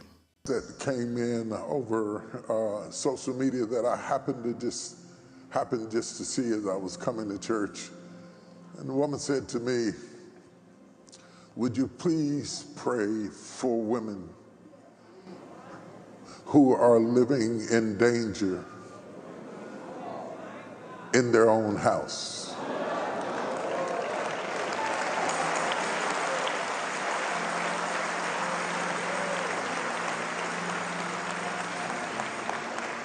And there was something about the way she said it, and I know she's watching right now. There was something about the way she said it. It was a cry for help. And I realized something when I read what she said. As a father and as a husband and as a son and a mama's boy at that, when I saw the images that have been floating all over the news all week, it became difficult to watch. The atrocious, degrading, demeaning, debauchery. I know who it was, but I saw my daughters. As a man, I saw my daughters, and it made me angry. It made me angry. And I thought, if it affected me like that as a man. I ain't gotta listen to all of it. I understand the message and I feel it coming from somebody else, boss. The thing with me is, and it's always this a lot of times for me and pastors and preachers, right? You were P. Diddy's personal pastor, right? Mm-hmm. You were his counsel. You were the person he'd come to talk about these things when he was in this deep, dark place, right? You're who he confided in. I don't know. How long was he around? So I think he was around quite a while. You can go look at the pictures and parties and shit. He was around quite a while. But So even from the but time so when Cassie even, was getting her ass whooped, let's just say he was around for 2 years. You and I ain't really industry niggas, but we tapped in enough that we've heard more than the average nigga that's watching right now. We've heard many things. right? TD Jakes is way beyond us. He's tapped in all the way, private jet flying. You at Sunday dinners at his house. So you telling me you go to these private dinners and nobody ever said, Pastor, you know they say he do this and he into this and he and nobody ever said nothing. You ain't never seen these rumors on these vlogs. A year ago, the Asian girl said he stumped a baby out of her. You ain't took him to the side, sat him down and said, hey, you got some free time. We need to talk about some of these things that's being said about you, about some of these things you might be going through. You never, as a preacher, as his counselor, never came to him and said none of that. But they got you at the parties. They got you kicking it. So as a pastor, I look at it as if you're trying to clear your name from the shit because they got you with this whole swallowed up shit. You know what I'm saying? That, without question, was your friend. So let's just say that. He was your friend. You were his counselor because you're much older. But you were his spiritual advisor. You was in that man home. I think you should have been the one right now because people fuck up, people make mistakes, not condoning anything anybody does. You being who the fuck you are and what you supposed to stand for should be the nigga calling him and counseling him and talking to him. When LeBron unfollow you, nigga, LeBron got games of playing the shoe brand to maintain. If anybody, I don't give a fuck if Stevie J, the nigga that's been right with him the whole time, if his son turned his back, you as a preacher, nigga, has the obligation to be the main one checking on him. You should be the main one checking on him. But who's to say he isn't? I pretty much don't think he is.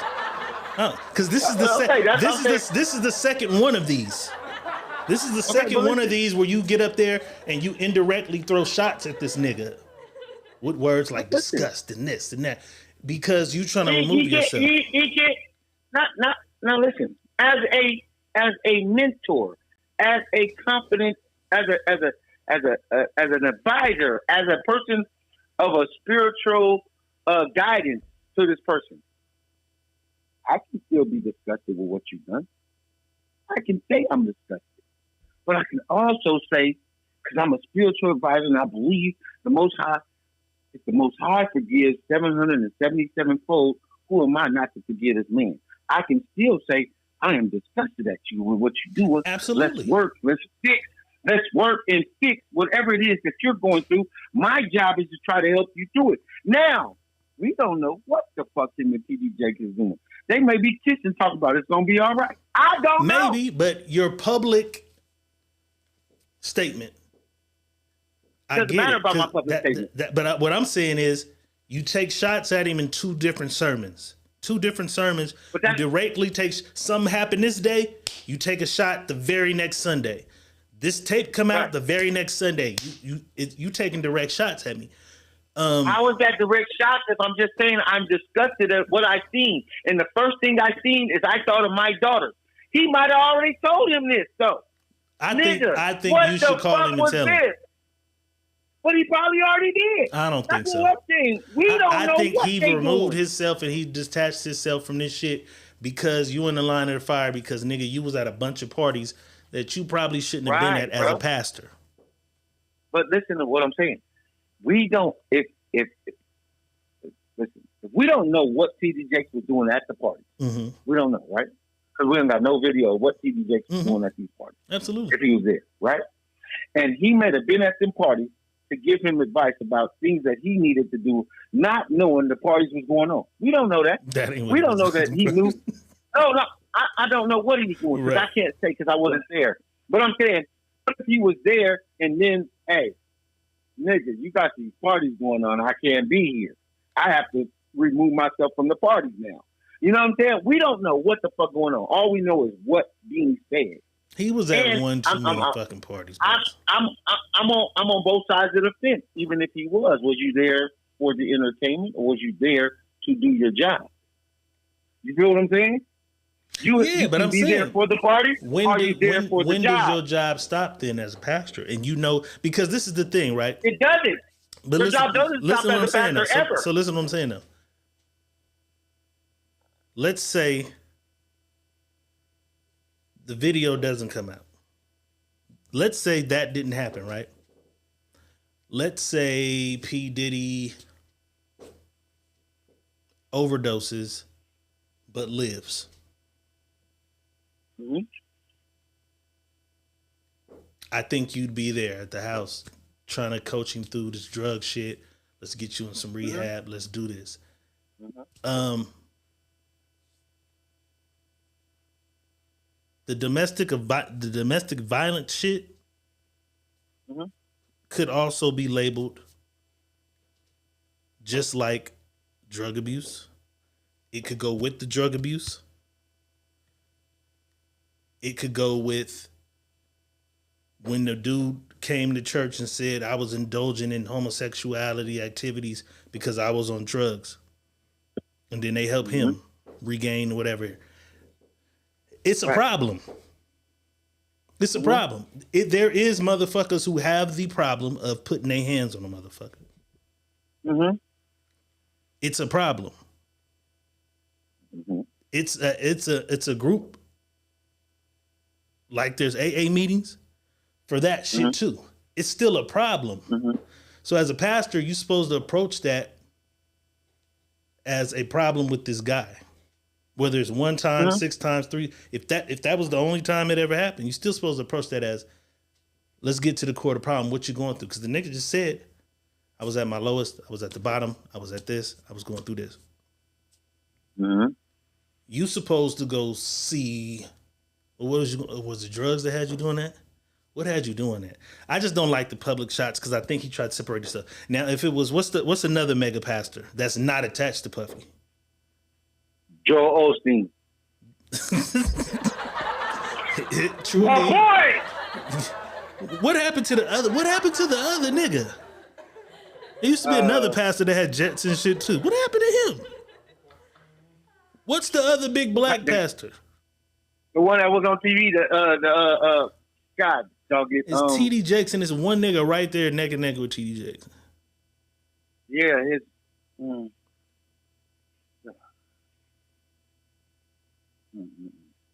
Jason said Jesse Jackson. Fuck Jesse.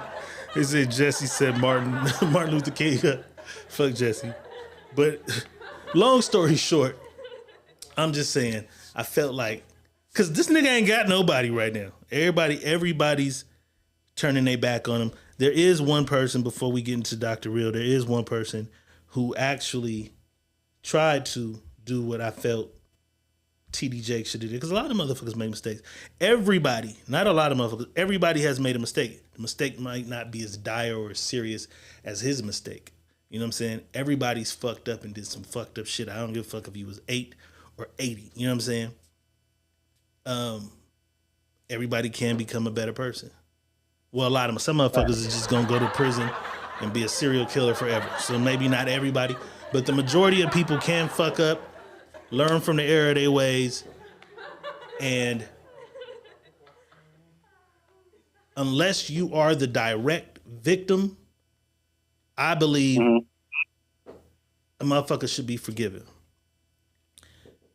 at some point if you see them doing the work to be a better motherfucker. Kelly Price, though, who we love, shout out Kelly Price.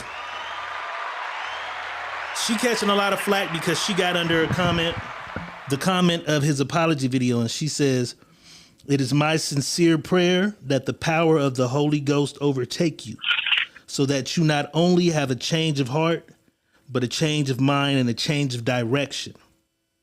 I have seen you at your best and at your worst." So Kelly Price has been around. Kelly Price was on some of the early Bad Boy albums too. A lot of people don't know background vocals and other shit, so she has been around. She says, "I've seen you at your best and your worst. I know what you are capable of being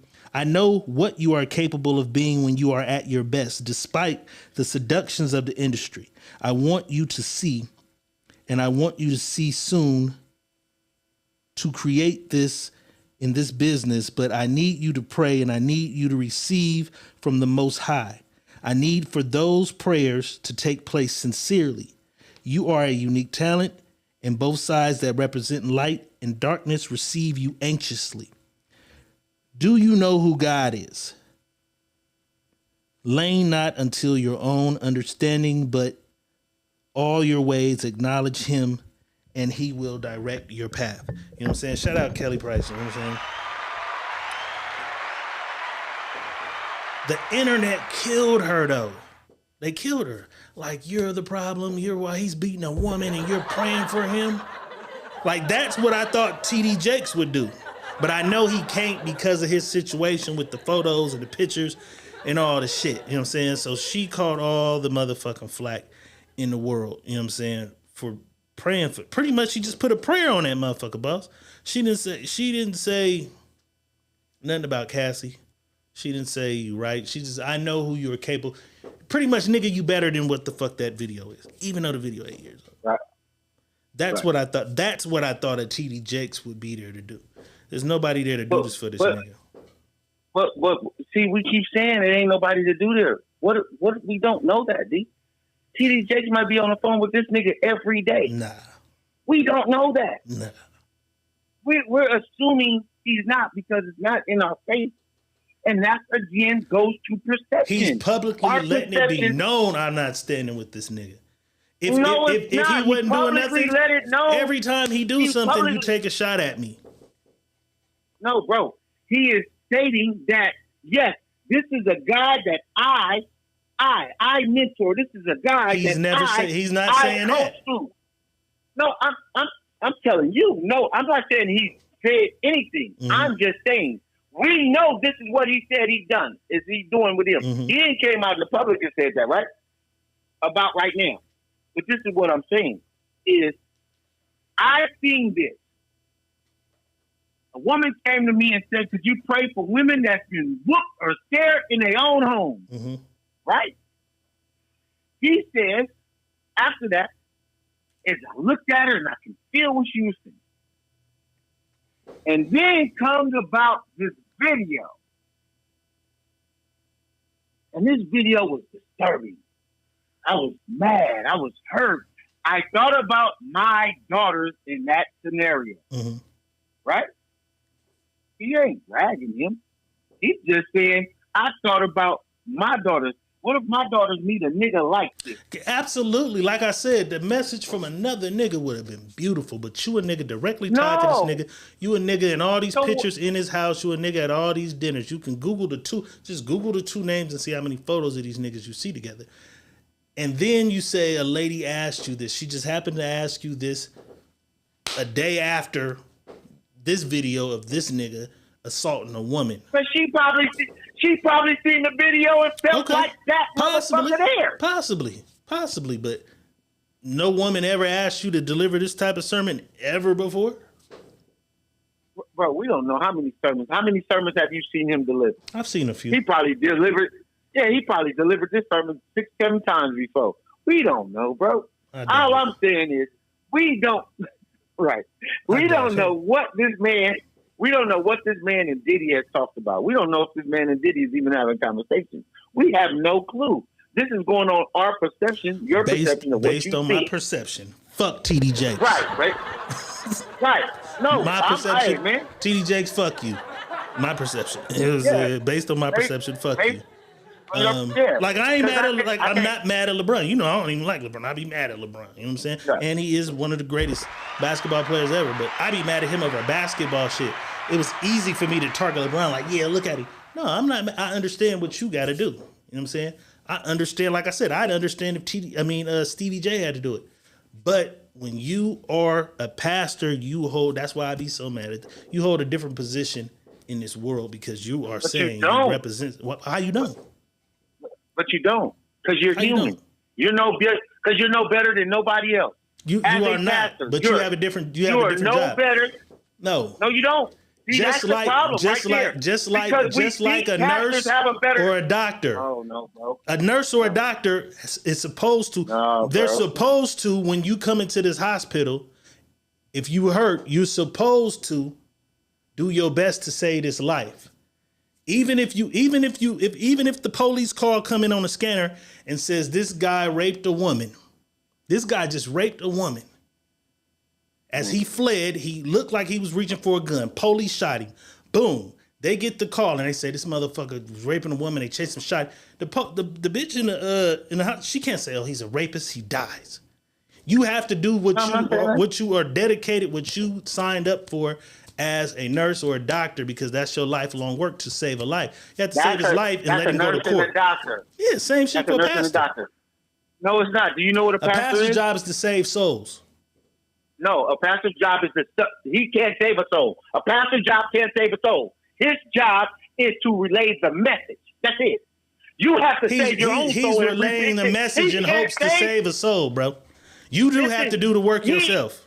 Just like a drug counselor can't stop you from ever using drugs again, but I'm in here to tell you about the shit I went through. Though. He can't. He can't save your soul. But he's not attempting to. But he's not attempting to. I don't understand what he's not attempting to do. He ain't. You just try to put a pastor in with a nurse. That's their job. It's the same shit. You can take a drug counselor. A drug counselor's job is to sit there and help you try to understand the error in your ways. Don't use your drugs. I went through this, and then the other nigga sit up in the room. Bro. It's the same. A drug counselor's a messenger. He's just a messenger. He's just a messenger, bro. Fuck TD Jakes, boss. Fuck TD Jakes. Tired of this nigga. Fuck TD Jakes. And they said the other pastor name was Creflo Dollar. Why couldn't boss? How do you not remember that nigga? Creflo Dollar. You know why I don't remember a nigga named Creflo Dollar? Because that nigga was a klepto stealing the dollars. Creflo Dollar. Okay. Thank you. Creflo Dollar. My cousin gave me that. Yes, he was the biggest nigga. Shit. I was supposed to send you he took a picture with his shirt on. I was supposed to. Oh, yeah. Get it to me, man. Okay. We definitely. Okay, from Ohio, yeah. Creflo Dollar. I wouldn't remember that name because, nigga, you was in there stealing the dollars. He had the private jet. Boss, it's about that time. We've been on this Diddy shit for a minute. We'll come back to it at the end. But it's about that time. Is you ready? Let's do it. Let's do it. You're having trouble in your life. I can help you with that. You need a new wife. Let me show you how to get one. It's time to ask Dr. Real. You're having trouble with your man. Don't even worry about that. Girl, you need a new plan. I got one for you. It's time. Ask Dr. Real. Time for some Ask Dr. Real. Sending you scenarios, situations, or whatever it is you got going on in your life to my inbox, Money Boss's inbox, or the Secret Menu Podcast at gmail.com, and we assure you that you shall. Remain away from Diddy's house in Anonymous. Remain away from a Diddy house. From a Diddy party. You burnt out. You burnt out. All right, they say, what's up, y'all? Me and my husband allowed his brother to move in for a couple of months to get back on his feet. That has been over a year ago.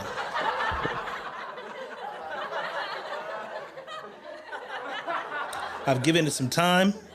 He's working and doing all right for himself, but has yet to make his way out on his own again.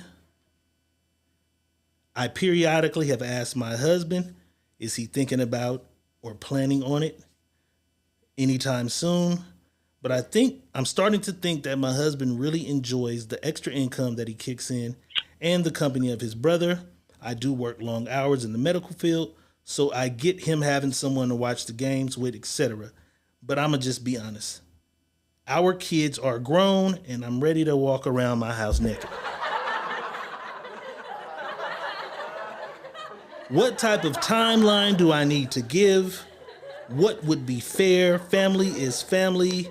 And I love my brother-in-law like I love my own brother, but we've worked too hard for too many years not to finally get to enjoy the fruits of our labors all to ourselves.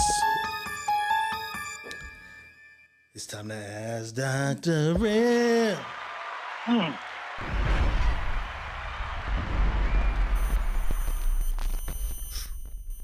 Let me get back to it. So pretty much, her and her husband, you got to be older because their kids are grown. Allow the husband's brother to move in for a few months to get back on his feet. Nigga been there over a year. Sometimes it take a minute. Rent prices is through the roof right now. I get it. But she's saying he's doing pretty well for himself right now. It's about that time, she's thinking, so she asks her husband from time to time, like, hey, is he ready to move yet? Is he ready to move yet? Husband is kind of just, I don't know yet. Kind of, I guess, shunning it off. He ain't really respond. He's not responding from what I take from him. He's not really responding yet with urgency. Husband's not responding with urgency. That's the right word to use. She believes that husband kind of enjoys the extra whatever they charging him for rent. If they getting $400-$500 for the room, he kind of enjoy that extra money. And she does work long hours. He enjoy having his motherfucking brother around, watch a game, drink a beer, shoot some shit. You know what I'm saying? She's saying though, when she do get home, she about ready. She want to walk around that motherfucker naked. The kids is out the house. That's what it's all about. When you finally get them kids out the house into college or out into their own lives, she's ready to just, do her. She kind of got to scale back in her own home because the brother is there. She wants to know pretty much, not too deep or complicated, what's a good timeline to offer and how to approach this, how to pretty much approach the situation with her husband, and what is a good timeline. What's a good timeline to give the brother? You know what I'm saying? It's about that time, y'all. It's time to ask Dr. Real.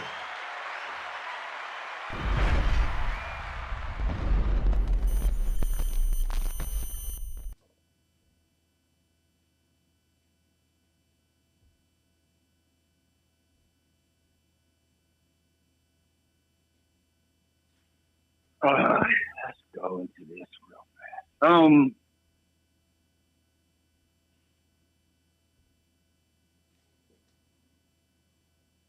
Sit down with your husband. Let him know before you even go to the brother. Because you going to the brother may cause some friction between the two siblings. You know what I'm saying? So sit down with your husband and tell your husband, be open and honest, like, ain't no shoving this off, ain't no none of this. It's game plan. It's fourth quarter, babe. What we doing? Either I'm shooting the ball or you shooting the ball. What we doing? You know what I'm saying? And let him know how you feeling. Let him know what you're trying to do. And maybe you can come up with something with your husband in a timely manner that he understands. Hey, my wife is feeling this type of way. I understand. Girl, I love you like a motherfucker. But my wife is what I have to pay attention to and take care of, because we got this. This is our union we built together. And maybe you can even help your husband out with the brother and tell him, hey man, shit, y'all like to be around so much. Shit, build a motherfucking mother-in-law suite in the back. Motherfucking go stay back there if you want to. You know what I'm saying? I mean, it's awesome shit. You like your brother around? Shit, let me help y'all out. Amazon got you can buy a one-bedroom house from Amazon for tough shit. $24,000. No, a real fold-out house. Yeah, a fold-out house for Amazon for about $24. Yeah, put it in the backyard. Your brother always there with you. So that's what I would say. I would say, have a talk before you even speak to the brother-in-law. Just have a talk with your husband. Let your husband know what's going on, how you feeling. Because he's been telling me, but men will shine that shit on. We hear you, but we ain't listening. You know what I mean? Mm-hmm. It's different. We hear you, but we ain't listening. You know what I mean? And tell him no. You need him to listen to what you're saying, because it's time for this to move the way you're trying to get it to move. So you have to be doing what you're doing. You know what I mean? That's the only thing I can really tell you, because I don't think if anything else. And then the time limit will probably be up between you and your husband about the time limit. But me telling you a time limit, I would give him about 5 months. You had a year here already. The date is 5 months. This is it. Like, a year and a half. You didn't save enough money. Yeah, you didn't save enough money. You got a year and a half in our house. You got 5 more months, player. You know, that's the comment I would give after I had the conversation, or even going into the conversation with the husband. It would be like, 5 months is enough time for him to keep doing what he's doing, racking up his money, and being able to go find him a place. Time to shake the spot, though. Ain't really too much. Ain't no angle I can work for you, my nigga. I usually try to work an angle. Well, what if no? It's time to go. I done dealt with this, so ain't really no angle I didn't work. DK Holloway says, I've kicked out everyone that has lived with me. Everyone that has lived with me except my daughter and granddaughter, from my son, nephew, and daddy. You don't hesitate. You kick their ass. DK gonna kick their ass up out of there. It's cool and shit, like, but give them some time. Make sure the money right, because price of shit is high as a motherfucker. For right real. now. And I don't want to see nobody. I got a grown ass son in my house that I gave him some time, and I ain't even thought about the time no more. Like, son, get your shit right. Average 1-bedroom apartment. $1,250. $1,400 out here. $1,400. You know what I'm saying? So she's saying he doing all right. That, you know what I'm saying? Doing all right could be he can make $1,400. $3,000. You know what I'm saying? $3,000. $1,400 if you got a little car note, if you got a phone, a cell, nigga, that $3 is gone. Out of there. It's rough. You know what I'm saying? And motherfuckers make you pay 3 times the rent. What the fuck am I paying 3 times the rent for? That don't even make fucking sense. To get in. Right. Trust me, I know. I'm going through it now. I'm trying to move now. Motherfucker won't. 3 times. You gotta make 3 times the rent, which ain't hard, you know what I'm saying, to do if you know what you're doing. But they won't. So if you rent $2,500, they want $5,000. 75. Yeah, come on, man. Motherfucker hit me with some cold shit. A $500 cleaning credit report for no, they said a $500 clean. I'm like, the cleaning is in my deposit, ain't it? No, it's $500 for the initial cleaning of the, because you want to get in. I'm like, this is crazy. They add no. Fuck am I paying you to clean this motherfucker out to rent it for? I shouldn't have to pay for you to clean your property. That should be a part of it. Kimberly Williams says she paid $8 to move in her place. That's crazy. The house, it's yeah. That's about right. So, yeah. New law in California, they can only charge rent and deposit no bigger than rent. For sure. And they definitely making sure that deposit is the rent. That's what's crazy. Because deposit used to be like, rent used to be $1,500, deposit $500. Deposit be $500, yeah. Now it's $1,000. It matches. $2,000. Yeah, it matches whatever the rent. Whatever the rent is. It match it. Shit, rent crazy. $2,800, deposit $2,800. Crazy how they doing, motherfuckers. All right, boss, let's then do they first and last. That's crazy. Where all this money coming from? I'm dealing with it right now. They trying to whip my motherfucking ass. Kimberly Williams says rent $3,394. That ain't goddamn. What? Where do you live in? Wait, Kim, $3,400 for rent. You got the Pentagon, but I have seen videos and shit of your crib. Your shit do look big than a motherfucker though. I do say that. Listen, get your weather together because you paying somebody else's mortgage in a big way. That's $3,200 that you can be putting that money into your own spot. $3,300 or whatever. That you can be put $3,400 into your own spot that you know. And I try to help people. A house is just a bank. That's all it is. You're banking your money on this house. That's definitely. Tap in with You're Boss. putting We that money got in, some niggas that can help banking you. your money. Yeah. Tap in with Boss. Yeah. If you can afford that for sure, 4,000 square feet. Okay, that motherfucker big. Yeah, you got crib. You got crib over there. You got crib over there. But tap in with Boss because you definitely should be buying that motherfucker. Yeah, you should For be sure. buying that. There's no way possible that you're renting that. Like at the end of the day, that's like 70. That's like somewhere crazy to like 70 grand a year that you're giving somebody. Mm. You're giving them like 70 grand or something of that stupid nature. Yeah, you know Yeah, that ain't cool. We know some You people know what I mean? that probably can help you consolidate some shit. And get 2,500, 2,500. Yeah, I can see that. But when it gets to 3,000, 3,500, 30, nah. I'm telling you, I did it. you buying some shit. For like that. Like Yeah, he 6 did years. it. He did it. Yeah, you did it. He did it. For like He's done 6 it. years. He's No. definitely done it. Yeah. Pentagons. Don't do it.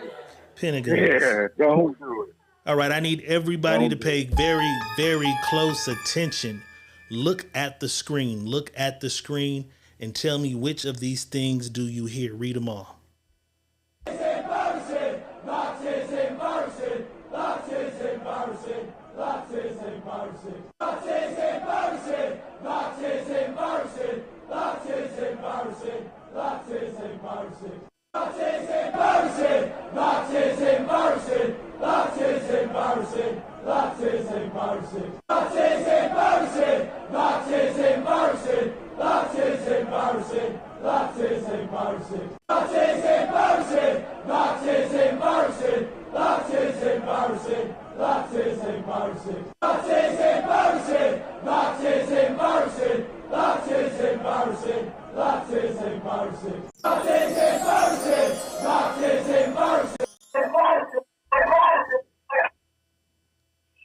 I'm lost. You didn't hear none of them? Said God. I thought it said God said power shit.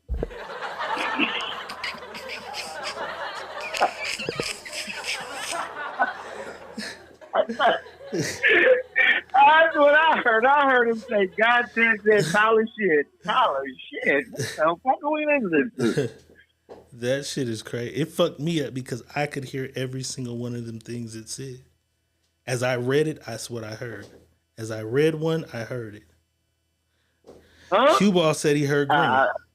Were you reading each line as it said it? No, I was just No. looking at the words. Listen trying to find and out read. the words. Listen and read. Oh.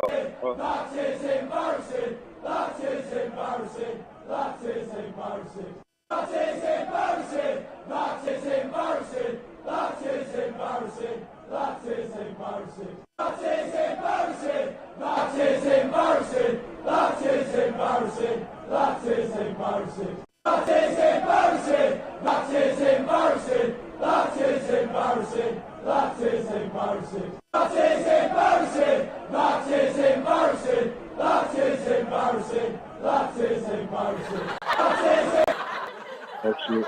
You still can hear nothing? I still keep hearing God said a lot of shit. God said it's a pile of shit. God said go and fuck some shit. I'm like, I ain't heard nothing. That's crazy because Not a I word. hear every single one of them. Whichever one I'm reading, I hear. Q-Ball says blue one down first. He could hear the green one. That is crazy as fuck. Hey, I'm with Mandy. Hold your tongue and say pile of shit. I'm hearing pile of shit. You remember that back in the day? I'm here. Yeah. Hold your tongue I'm and hearing say pile of shit. That's what I'm hearing. God say pile of shit. That's all I'm hearing. Hold your tongue and say pirate shit. I'm like, what the fuck? Let's talk about it. Where is it at? Word on the motherfucking street is Kendrick Lamar just made an offer for a new $40 million Los Angeles mansion after the beef with Drake. That song is #1 and willing and a whole lot of money. I told niggas these are his first releases off of TDE. So all of this money is his. His new label is called PG Lang. Every dollar that we're seeing being made now is his. He's no longer on TDE.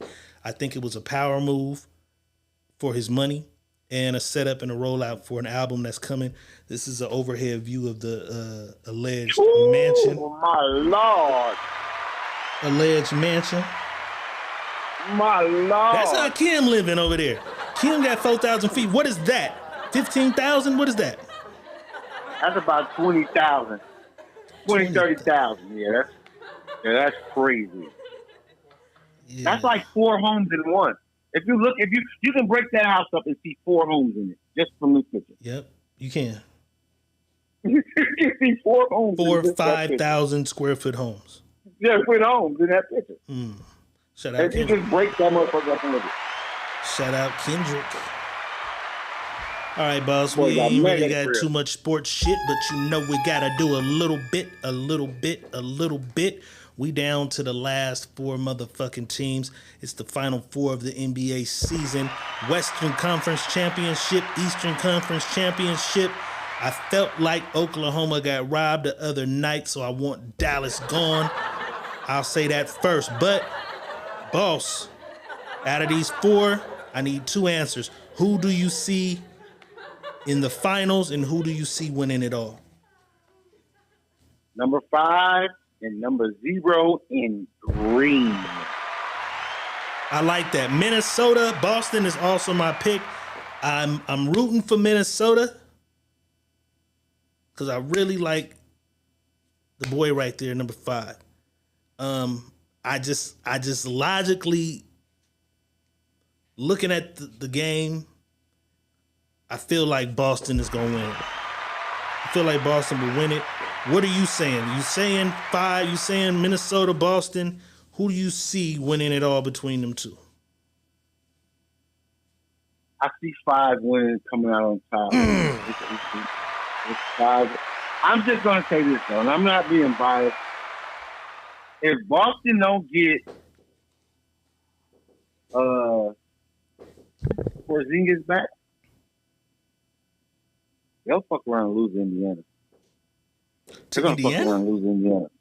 Yes, they don't get Porzingis back, they're going to fuck around and lose Indiana. Because the way Boston don't have great ball handlers. They got okay ball handlers, but they don't have great ball handlers. They got one ball handler. I gotta go look at the points they put up. They got a good ball handler over there in what's the boy name? Dark skinned boy with the dreads that was over at with Greek Freak. He can handle the ball really well. But White ain't a great ball handler. Fucking Jalen Green the other dark skinned nigga ain't a great ball handler.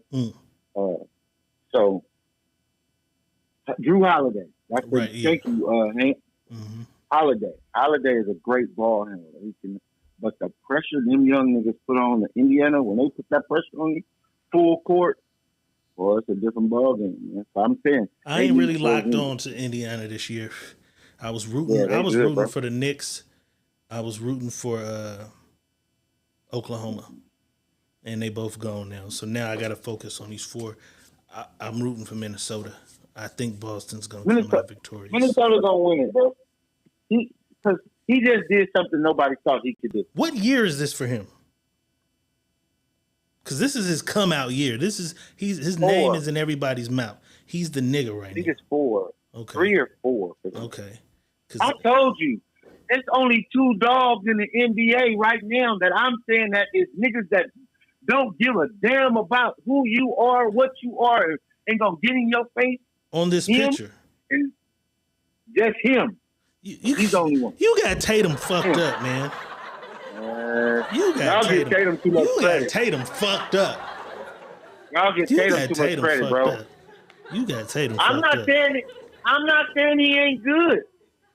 You're taking what I'm saying. Tatum he's not good, but he is not a fucking dog at all. You watch Tatum when he go in his slump. He go to crying. He go to pouting. You don't see Ant-Man do nothing. Every time something go wrong with him, he come keep back thugging. And that's why I like him. He keep thugging. He go back and dog a nigga, man.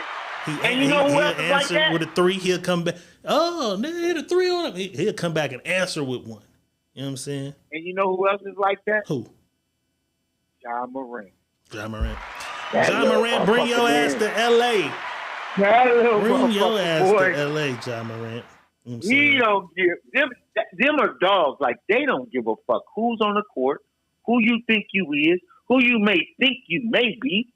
They're gonna be at your backside every chance they get. Them dogs. Tatum and them take too many days off, man. Him and Jaylen Brown, they take too many days off. They good as fuck though. Don't get it fucked up. But I'm talking about as far as Kicks like, off dogs, tomorrow. Kicks off tomorrow. dogs, man. You know what I'm saying? Boss said they dogs. They not like us. This pastor, boss, this pastor, man, he wanted to let all the other pastors out there, TD Jakes, you included, y'all not like us. They not like us. They not we like are us. The new breed. They not like us. They not like us. They not we like are us. The new breed. They not like us. Come on. They not like us. We are the new breed. They not like us. They not like us. They not like us. They not like us. They not like us. They not. No. Do you hear what the motherfucking? Do you hear what the keyboard player playing? Oh, that's what he's They not like us. They not like us. That nigga said, Pastor, if you don't sit your ass down. All right, boss. This is some Fresno business, you know what I'm saying? If you're not from the area, then y'all don't know what the fuck I'm talking about. Manchester Mall. Somebody just did a deal. I don't know whose money's behind this, but the revitalized Manchester Center is making way for a 600-unit apartment complex. And the catch is the shops will remain. Habit Burger, all that other shit they added to the shit, the Starbucks, it will remain. So I'm curious to see how this layout and plan go. But a lot of people say that motherfucker's rat infested. Will that be a problem? You think this is good for the city? Good. It's a 600 unit building. That's going to take thousands of people off the street. That will hold a lot of people. What people are worried about is, and what people are saying is, oh, it's going to be the Carter. It's going to be drug infested. It's going to be. Listen, man, y'all be talking about the wrong shit, first of all. Second of all, we need as many spots built around this motherfucker as possible. If they make this shit subsidized housing, affordable homes, we need that. What are y'all always? I don't think that you think that's what they're going for. I think they're going for the same shit they went for with the lofts. Because remember when they started building downtown up, motherfuckers was like, oh, that area's bad, it's bullshit. I think they finna run shit out of there, and that's gonna be another new portion of some nice. I think it's gonna be some nice shit. You think it's not gonna be nice? It's gonna be nice. It's gonna be really by nice. I mean, it's gonna cost a little bit to live in that motherfucker. Yes. I believe so. I believe it because when you hear them say storefront, remember what storefront means. Storefront is there's the store out front of the building. Right. That's the storefront. So I believe they're gonna set it up to where they'll wash all the shit inside of that, make them kind of like a project, right? They're gonna kind of look like a project. I can only see Manchester. If you go around it, I don't see 600 units just around it, right? It's going to have to be some units inside as well. You see what I'm saying? Right. Mm-hmm. So I see it being something where it's going to be highly secured, where you're just not walking in this motherfucker like it looks. It's not going to be that easy because there's going to be too much money invested in it. You know what I mean? And then you got habits. Kim says she thought it was going to be low income. I didn't read anything about low income. I read it was going to be a 600. That's what I'm hoping it would be. I didn't read anything about low income. I read it's going to have the courtyard and then some shit. They're going to do some extra shit to where the theater is at. It's going to be. I'm sure they'll put the blueprint, not the blueprint, but you know how they do the mock of what it's going to look like. But we'll see. We'll see how that motherfucker look, because they said that the hospital is supposed to be low-income housing, though, soon, on Kings Cane and Cedar. Mm-hmm. They're supposed to make that into low-income housing. We need as much housing in this motherfucker as possible. keep building anything that got housing to do with it to get this shit under wraps. The more you build shit to put people in, the less the homeless population will be. You don't have places to put these people. Do that stop the homeless though? It will help. It's never going to stop it because some people love to live on the street. I found that out. I didn't know this. I found this out because my aunt was on the street. And people used to get mad at me because my aunt's on the street. Like, motherfucker, she's grown. She's my aunt. Well, you money boss, why she ain't? Hey, hold on. Y'all don't even know the situation. This is what she wants to do. Right. She don't have to. She wants to. So anyways, I'm out there with her on the regular. And some people are out there telling me this is what they love. I'm like, you love being on the street. It's like the whole thing of people around you and with you on the regular. Because they don't got people that care about them. The stress of life is a motherfucker, then the camaraderie is a motherfucker. I remember I remember being young. I had fly ass women with fly ass cribs to be at. I'd be right in the ranch woods. Right outside all night. Like I'm homeless than a motherfucker. I pretty much was homeless too. But I had somewhere to go lay up in some nice ass shit. You know what I'm saying? But I can't do all this wild shit I'm doing out here in there. You know what I'm saying? So some motherfuckers do. And then they got the whole drug element and other shit going on. So that's where they want to be. You know what I'm saying? Rapper Glorilla is under fire, boss, from the comment warriors. Ran into a young lady. Young lady says, Glorilla, will you pay for my college? Glorilla said, how much? She said, $30,000. Glorilla made her an offer, and then the young lady says she hasn't heard back. She got ghosted by Glorilla. Let's take a look. I know. 30K? 30K? Yes. Where you go to school? Kennesaw State. Where you go to school with? Kennesaw State University. Okay, what's your name? Vivica Whitehead. Okay, I gotta see what's up with you. Like, okay, like give me a reason to pay $30,000 for your okay, so let me tell you my plans. So I'm nervous. Okay, so my major is criminal justice. That's 4 years, and then I plan to go into the military afterwards. Because if you go to the military afterwards, you get higher ranked and you get paid more. And then I want to go back for my master's and then be a lawyer. Okay. So you want me to pay the full $30K? You don't have to pay the full $30K. I'm not asking for that. I'm saying to help. But if you want to, I like your hustle and that you had the courage to ask. So I'm trying to start you too. I give you a donation. Okay. Thank you. Well, yeah. Give her information. I'm gonna send you $5,000. You help me pay. Hey y'all. So update. So basically, when she told me to give my phone to the assistant, they text the number and remind you, this was April 17th. I didn't want to bother them or nothing, but I didn't hear from them for like a week. So I text, no text back. So I looked up, was the number real? And on Cash App, it said her record label or whatever. So I don't know what's going on, y'all. She never responded back or nothing. So I was just like, okay, cool. I lost my opportunity. But y'all thought it was a good opportunity. So, yeah.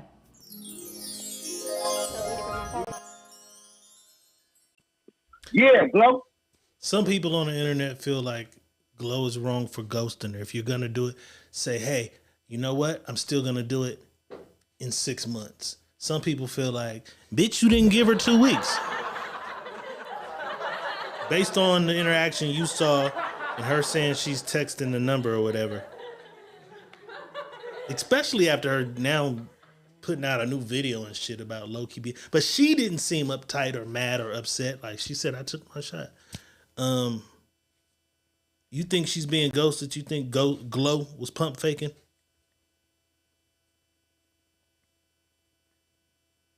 I don't know what Glow got going on. Glow could have some shit going on in her life that she is not a part of. Little mama, you're not a part of that shit she got going on. So when she get to you, maybe she get to you. She don't get to you. Shit happens, man. You know, it ain't what you do. You had good intentions. Shit happens. I've done it. Motherfucker call me and say, man, boss, Man. All right, cool. I got so much shit going on. That ain't a priority to me. I'm doing some help. Right. It ain't a priority. And I'll overlook it. And I Not think like people I'm forget ghosting.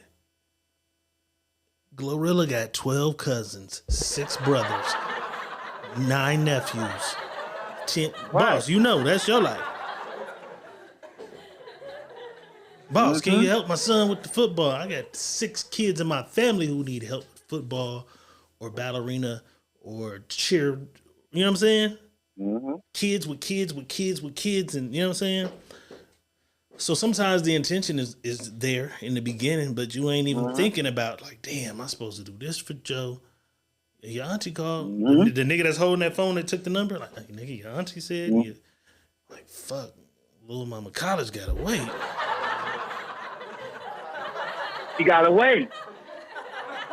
She's gonna have to wait. You put her on pause for a minute. I ain't ghosting you.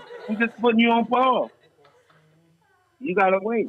Shout out to her, though. I hope you get where you gotta get. And Glow said, I gotta do some research and make sure you really who the fuck you said you doing.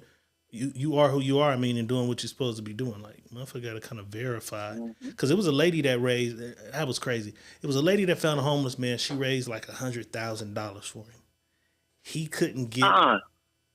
$214,000. So you know what I'm talking about. He couldn't get proof of his identity. So she said she giving everybody their money Gave back. all the money back. Everybody money back. So I don't know what stopped that guy from That's finding powerful. what he was supposed to do. I would have said, hey, we're going to work this play, right? You can't verify who the fuck you are? 50,000 for you, nigga. 50,000. Unless you come back with a birth certificate, 50,000 for you. I've been all on TMZ. But I would have been up 150,000. I'd have been up to money, huh? Man, a lot of y'all might have seen this tragic moment and incident that involved a black female truck driver on the freeway. The truck went over the side of the bridge but did not fall. They finally released the in-dash footage of the accident, so we get to see this whole accident happen. This is crazy.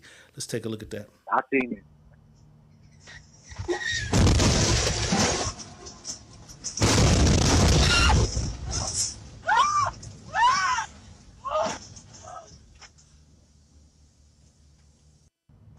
High drama above the Ohio River, like a scene from a Tom Cruise thriller.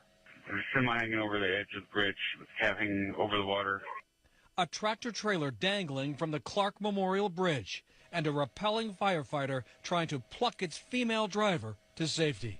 This is very much a worst-case scenario. It's extremely lucky. Not so much that it would detach from the trailer, but just that the entire truck didn't go into the river. That's Louisville firefighter Bryce Carden, rappelling to rescue the driver. Both of them hovering roughly 70 feet above the water connecting Kentucky and Indiana. She was just praying. She was praying a lot, and I prayed with her. The semi had crashed through the guardrail after a 4-vehicle accident. The driver trapped in the cab for about 40 minutes. Carden slowly, carefully guided them both back over the guardrail to safety.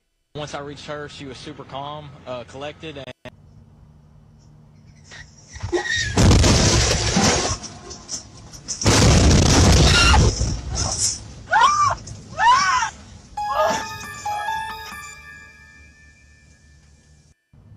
Hi. Shout out to the rescue team. That was crazy, though. No, it's a black car. Speeding. It be motherfuckers not paying attention to their fucking job, driving. Driving is just not in the car. This motherfucker try to go. You cross the motherfucking yellow line. You cross the yellow line, my nigga. That's a ticket in itself. On a bridge. A solid yellow line, you don't have the right to cross. I don't give a fuck about nothing. Like, I'll sue the shit out of him, everybody else too, man. Like, bitch, what are you doing? That was crazy. I'm going to play it one more time when they come back around so I can watch that part you said when he came across the line. Crazy. Q-Ball said I see that every day. Nigga, you don't see no trucks hanging off the cliff every day. But you do see a lot of fucking wrecks out there. And when she hit it, look, watch this, double line. Nigga, where was you going, nigga? Where the fuck was you going, bro? Damn. Where was you going? That's some scary shit, That's all I'm man. trying to figure out. Like, where was you going? God is good. That's crazy. That is crazy. I got like one more thing to say before we get out of here. Go right into her though. Where the fuck was you going? Thought he could whip around real quick. Oh, bad. We know the 99-cent stores closed and other motherfuckers is trying to stop from closing their doors. Target is cutting prices on up to 5,000 items amidst inflation to lure back customers. Y'all high. I fucks with Target, but it's high. McDonald's is doing the same. They scrambling, boss. We keep seeing little signs that we in a fucked up place in time. We keep seeing little bitty signs. Told motherfuckers this, y'all. Hey man, if y'all don't want to listen to me, then don't listen. I don't give a fuck. I try to tell y'all what's going on. I am a motherfucker that lives off the fruit of the fucking land. I see it. I see it before you even get a chance to see it. Because you guys are too busy working and doing the things that you do instead of you working on you to be the best you that you can be and make sure you can pay your bills without nobody else telling you how to pay them. So when the shit's going on outside, I know what's affecting, who it's going to affect. Because all the lower level motherfuckers, it starts there and then works its way to the top. Mm-hmm. And once it gets to the top, it's going to affect everybody. Mandy says Red Lobster. I seen Red Lobster they changed some menu items to her. Or are they closing, Mandy? Mm-hmm. They closing or they change menu items to try to get people to come? They're going to try to do that all the time. Nigga, watch what the jobs start doing now. 99-cent store closed. It's fucked up. Listen, 99-cent store, Family Dollar, and General Dollar or whatever. Family Dollar, General Dollar, and 99-cent store. What happened was, I think 99-cent store was bought out by Family Dollar, right? Mm-hmm. They was bought out by Family Dollar. Then when Family Dollar bought out, General Dollar said, "We can't hold the motherfucking, we can't hold this shit up either. So we're gonna have to close down. So one of us is gonna stay. The other two got to go. 99-cent got to go. Out here, boy, they bleed them Family Dollars. Family Dollars, niggas just walk in and walk out with shit. Shit, we got another one. I'm like, one day I go to that motherfucker, they was like 4 people in at a time. I'm like, hey, bro, I'm a grown-ass man. What the fuck you mean? Oh, man, come on, man. Let me through the door. Motherfuckers behind me like, oh, you just let him in? Like, nigga, I wasn't finna wait outside to come in the fucking store. Like, you know what I'm saying? But probably because I come in that motherfucker so frequently, they was like, he cool. But they just walk, because now they done made it clear that motherfucker can't grab you, stop you, detain you. They bleeding these stores to death. So a lot of motherfuckers is stealing. Yeah. Q-Ball in Virginia, you be safe on the road. Boosie in the house. What's up, me? That's crazy, motherfucker. I ain't paying no $3 for no French fries. No, I'm gonna tell you what's crazier than that, nigga. Y'all talking about $3 for a motherfucking small fry. I went yesterday to go get me a iced tea. A large iced tea cost me $3.89. I said, bitch, this is just water with a bag. I said I paid about $4 for a Sprite. I'm like, what? But then it was like two for $4.44. But I just want one. I don't want 2 Sprites. I don't supposed to drink no soda. I got a hangover though. I want a Sprite. One Sprite, 20-ounce Sprite was like $4. I think $3.89 might just be the price for everything. That's the starting price. You ain't getting nothing lower than that, bro.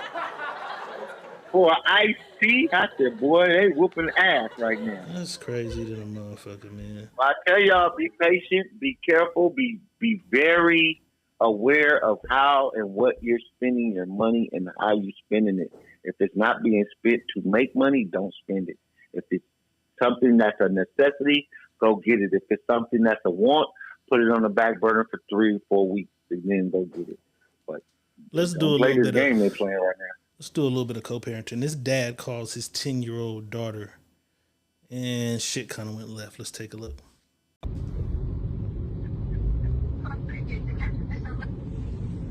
Hello? Hello? But dang, how you doing today? Good, I don't want to talk. Why you always tell me that? Because I don't like talking to you. I don't like talking to you. But you won't even let me ask the question before you try to answer. You just said, how are you? You just said, how are you? Oh my goodness, Denny, why you so rude to your daddy?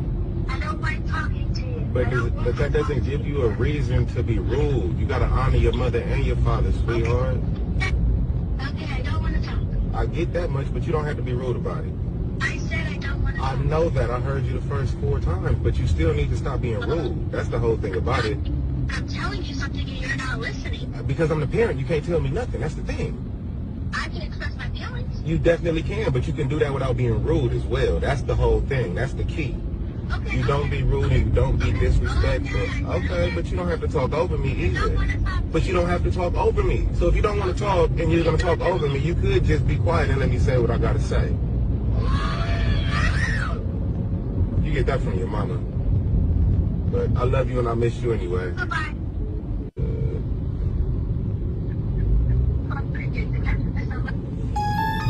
Hello?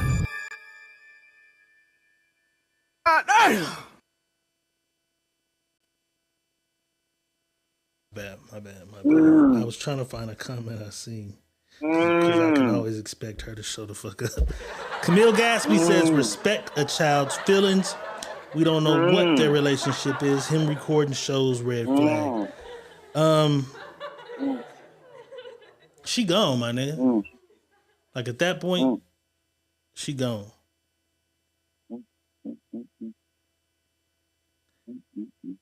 I gotta calm down because I really want to go the fuck off.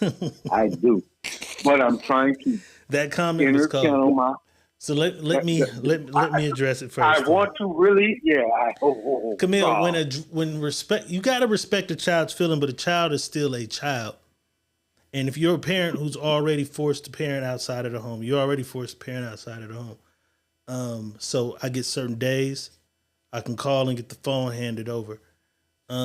As a child, you should be taught from whichever parent you with to give a certain level of respect, regardless if your mama thinks the dad's a piece of shit or deadbeat. The child should probably have no inclination of dad being piece of shit. Not saying this guy's that, because I probably shouldn't have said that, but the way you said, we don't know their relationship should be a guy trying to talk to his kid. Still should be some level of respect there. You say, do we know the parent was forced outside of the home or did he leave on his own? Even if he left on his own, it don't matter. That relationship is over. The relationship with his kid is forever. So whether he's in the house, out the house, I don't want to be with you, we fucked one night, had a baby, one night stand, that don't matter. That level of respect between the father and the child should be there. The level of respect between the mother and the child should be there. You know what I'm saying? There's nothing that should allow that child to speak that way, regardless of what that nigga is. Boosie says, I don't know their situation, but disrespect from a child is never okay. Jamal Harris says, I was always told disrespectful child days will be cut short. Yeah. That's the day show.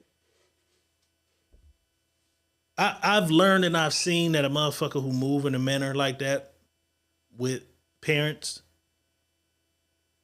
or relatives, the line kind of get blurred and they go play them games outside with a stranger. A stranger gonna split your motherfucking head. Because when you grow to talk, if you can talk that way to your daddy, you can talk that way to anybody about anything. I mean, because I calmed down. Wait, hold on. Before you go, see, Camille, you said exactly. If the girl feels a certain way about why he's not in the picture, that's her prerogative. If I can't make up why he's not in the house or out of the house, you can't neither. And she can't feel no kind of way about it if he's calling. She's a kid. She don't even understand the dynamic of dad lives with me or dad don't live with me. Unless she literally seen him living there and literally seen a fight blow up and then all of a sudden he's not there. If he's just not there, then we can't even paint that narrative. But go ahead, boss. Hold on real fast.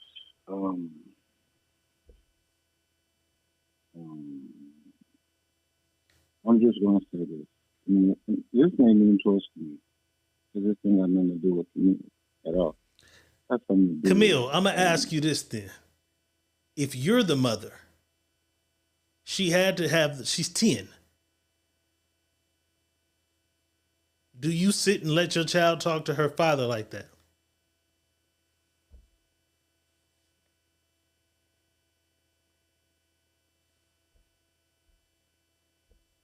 Would you sit and let your child speak? Is there anything that could have happened that allows you to allow your child to speak that way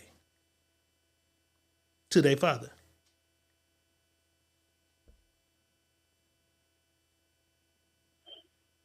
All right, here it is, man. First and foremost, a 10-year-old can't tell me to respect me. First of all, because my job as a elder is to show you what that even means. So that 10, you have no understanding of what that means. You've heard the word, and so you use it. You don't know what it means at 10 years old.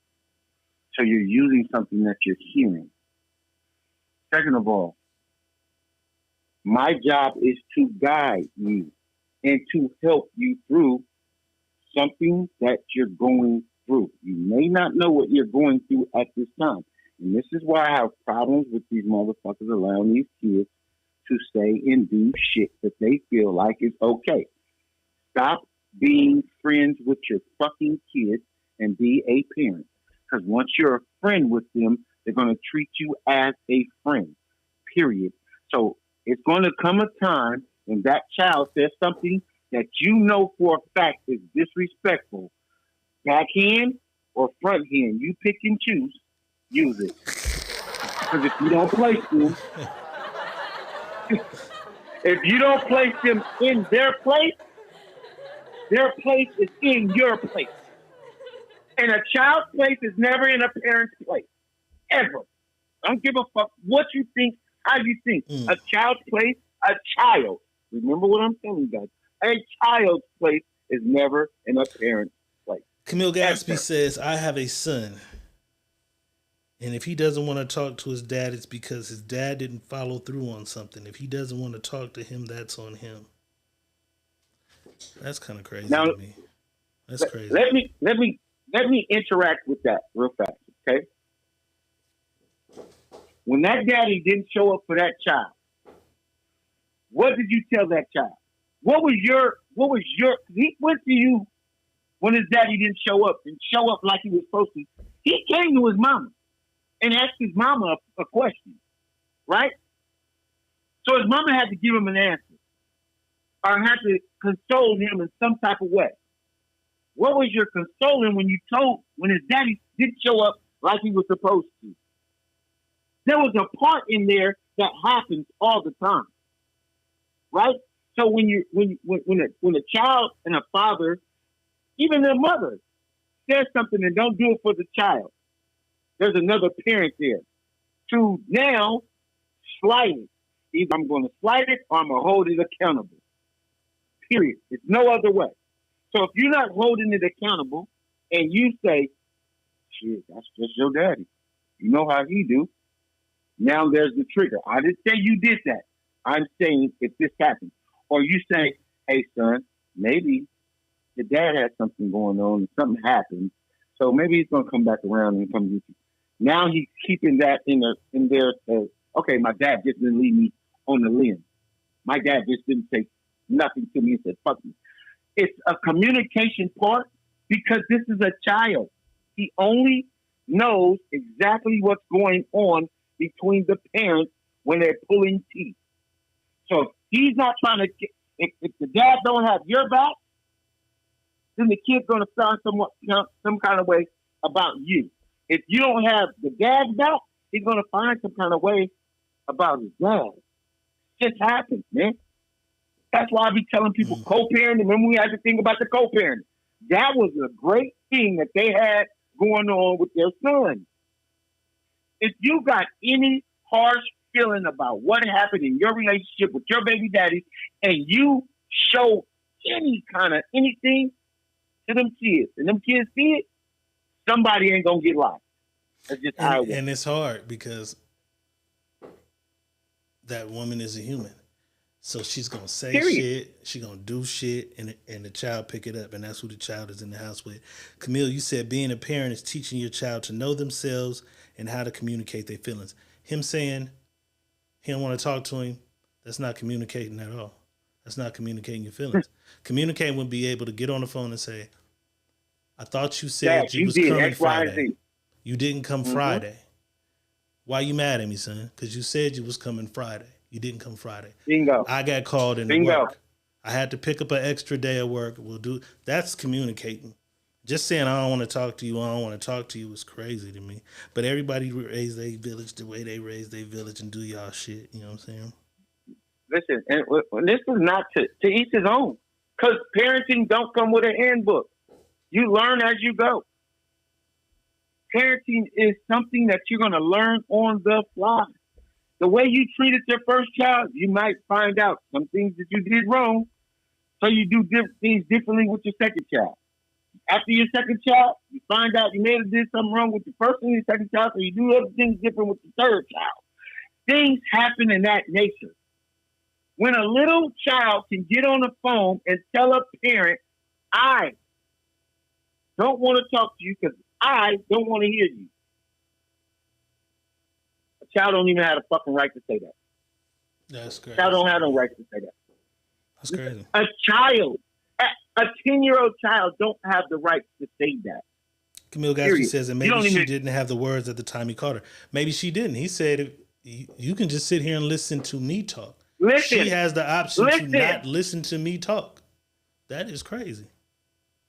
If you decide you don't want to hear what I'm telling you, you don't got to hear it. So if I'm calling to tell you, hey, I need you to do this, this, this, and this. But when the mother calls and says, she did this shit at school, you better talk to her before I kill her, it's cool then. Because now you want him to have a talk about what she did that you didn't like. But he's calling because I want to talk to you about this weekend. Or I want to ask you how school been. Or it's just that day. I want to call my fucking kid. Hey, how you doing today? What? I don't want to talk to you. I don't want to talk to you. You mad because I didn't buy the iPhone last week. Or whatever the fuck the reason may be. It's crazy. I don't think a kid should have a liberty at all. Even if they, because you're on the other side of the phone, I can tell, even if she's forced to listen, she's going to roll her eyes into the back of her head and shit. Listen, all kids don't listen. That's just part of it. Kids, period. This is crazy. So if she's forced to listen, they ain't listening no way. Your kid ain't listening to you sometimes. My kid didn't listen to me sometimes. That's just kids. They don't listen all the time. But when you making sure that you're getting the point that you getting it across, they may not hear it. But if you getting it in their ear, some of it's going to stick. Most of it's going to fly out the other ear, but you talking to them is going to stick. By her not even letting him talk, nothing's going to stick. For real. Nothing. That's crazy. There's nothing is going to go through the ear. Headed for a world of shit. Camille says discipline talks are different, but we don't know. A discipline talk ain't no different. It ain't no different. What because why mean? do I have to talk to you when you fuck up? Why can't I talk to you ahead of time so that you don't fuck up? Before you don't fuck up. Right. Like, I don't know. Hey, Camille, I'm not against your parenting. How you feel that your parenting works for you, that is perfectly fine. I'm not here to say your parenting is wrong. I'm just saying in a general statement of this young lady that we just seen with this man on the phone. My brother, get to your baby mama house today. Pull up on that little motherfucker and grab her by her motherfucking shirt. He probably can't do that, though. He probably can't do that. He probably can't do that, though. This way. He probably can't even do that. Dad. You ain't my mama. You ain't my sister. You ain't my friend. You are my daughter. You swam in these nuts for a long time. You gonna hear what the fuck I gotta say. And he probably can't do that. And you gonna listen. But he probably can't do that. Because the mother probably is going to say, oh my God, don't you grab my child up. I don't give a fuck what she said. Don't you grab my child up. And then it turned into some whole other shit. I'm grabbing her. Hey, she gonna learn what respect is. She keep talking about she want respect. You gonna learn what respect is, though. You can't ask for something you don't know. But you know what? When Corey Holcomb was like, fuck that. I'll go have another baby. It's the truth. But listen though, peep game on what I saw. When I seen that, I'm like, damn, this nigga is crazy.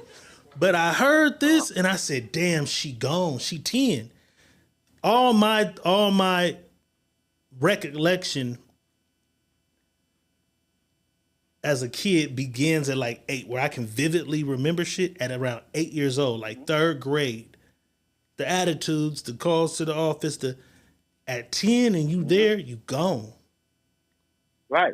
You less than 3 years from a teenager, she gone. But that's why I tell them, if you don't check your kids by 5, and people think they laugh when I say this, if you don't check that kid by 5, it's gone. It's already made his mind up of where he's going or where she's going, and you're not guiding it. You're not guiding it because you allow shit to go on. When he throws something at you and you laugh, oh, Ray, you crazy. That is telling him it's okay. Right. When he goes in that room and you told him, don't touch that, and he touched it anyway and brought it back outside, you think, didn't I tell your ass don't touch that? And nothing happens, he knows he has the advantage. It's viewed a certain way because clearly the child is in the household with the mother, right? This could be an outstanding guy. He could have a job, never been in trouble with the law, never did any, but we automatically gonna villainize him for the sake of the conversation, right? This guy could have did 6 years in jail. He could have came home when the girl was 5, 6, whatever. So he's trying to build a relationship. So it's a different type of relationship. However, I'm listening to it and she talked. Would you allow her to talk to the neighbor like that? Would you allow her to talk to her teacher at school like that? No. Probably so, though. Camille. Like, you know what I'm saying? That's crazy. Camille. Because you're saying some things that I can guarantee. This is a guarantee. I can guarantee this. We know for a fact he wasn't with his mama. That little baby wasn't with his mama. I can guarantee you that. He verbally said she gets that shit from her mama. He verbally said it. No, but Camille's saying she could. How we know the little girl's with the mama. Right. He can be with his mama. The little girl can be with his mama, and his mama is allowing that. Right. Let me tell you something. By the look of the age of that kid right there, that man that was in that car, he is in the age bracket of let's say 25 to 35. He's in that age bracket. Okay. So that must mean his mama has to be in the age bracket of 18, so 43 and older, right? In that age bracket, you got slapped in your motherfucking mouth by your mama. Right? that was an age bracket. That part. You got slapped in your motherfucking mouth. Now that's the grandbaby, right? The grandbaby. She would have flicked that little motherfucker in her head so fast, she would have thought about saying any This shit is sad as fuck to me. Camille, you say, my point is we don't know shit. We don't know shit, but we heard her talk. We heard her talk. That's all we need to hear. If your kid is allowed to talk this way, I heard enough. I don't got to know the backstory. I don't got no shit. I know a kid talk. Can't no kid talk like that around me to nobody. Period. Not the daddy. To nobody. Not the neighbor, not another kid at school, not the teacher. To nobody. But you don't see that nothing wrong with how she talking to her daddy. So that means you can't possibly see anything wrong if she's speaking to her teacher like that, another kid like that, or uncle like that, or auntie like that. And that is some very wild shit to me. You know what I'm saying? Come on. Because see, and that's why we want to have this thing Wednesday, bro. The video Gianni tagged us in. It's a respect that we grew up to have.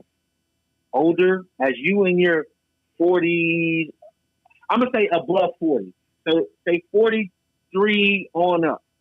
44, 43, 44 on up, right? There was a line that you couldn't even cross. Let me tell y'all how shit really works. You have an older cousin that ain't even your motherfucking cousin. You call her auntie or uncle. Mm-hmm. They're not even your uncle. They're your cousin. Mm-hmm. But because of the age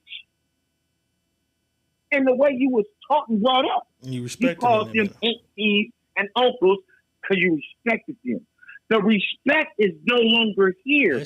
Everybody thinks because I am this age, I'm on your level. Because I can speak this way, I'm on your level. No, the fuck you are not. Mm-mm. We have lost that shit because parents are no longer being parents, they're being friends. That's why I'm talking about the 32-year-olds, the 35-year-olds, some of the 40s. And their kids is 18, they're friends. Because they raised them kids growing up together, being friends. It's sad to me. Not being a parent. It's sad to me because I know what's going to happen when she do that shit to somebody else in the world at 13, 14. You know what I'm saying? I know what's coming. And 1,000 phone calls is coming. Your daughter, your daughter, your daughter, your daughter, your daughter. They didn't jump my baby. Come on. Coming. She didn't fail and hit her head at the school. That motherfuckers jumped my baby. Motherfucker was talking crazy. Talking crazy, and mother little girl's gonna pack her motherfucking ass out.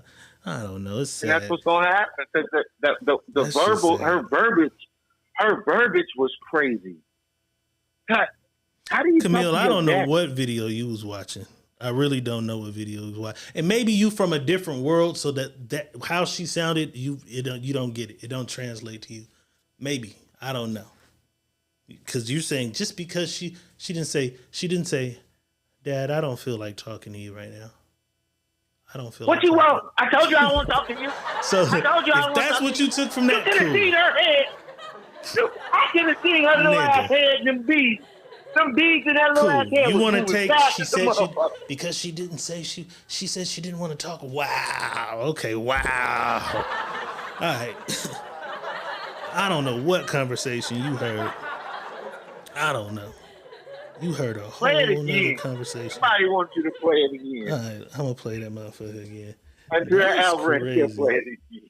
That is crazy. Boy, this motherfucker, boy. That's why I said these young girls is having babies. Man, they got to play and they get older. Like that. And it's sad because she 10. They don't understand. So I can't wish nothing bad on them. I know what's coming. Let's take a listen.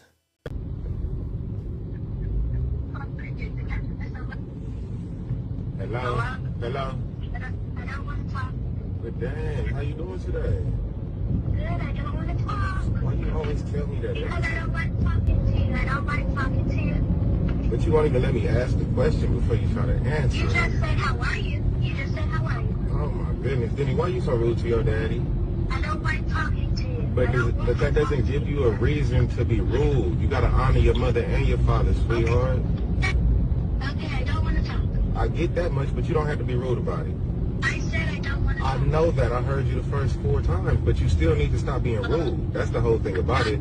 I'm telling you something and you're not listening. Because I'm the parent, you can't tell me nothing. That's the thing. I can express my feelings. You definitely can, but you can do that without being rude as well. That's the whole thing. That's the key. Okay, you don't be rude and you don't be disrespectful. Okay, but you don't have to talk over me either. But you don't have to talk over me. So if you don't want to talk and you're going to talk over me, you could just be quiet and let me say what I got to say.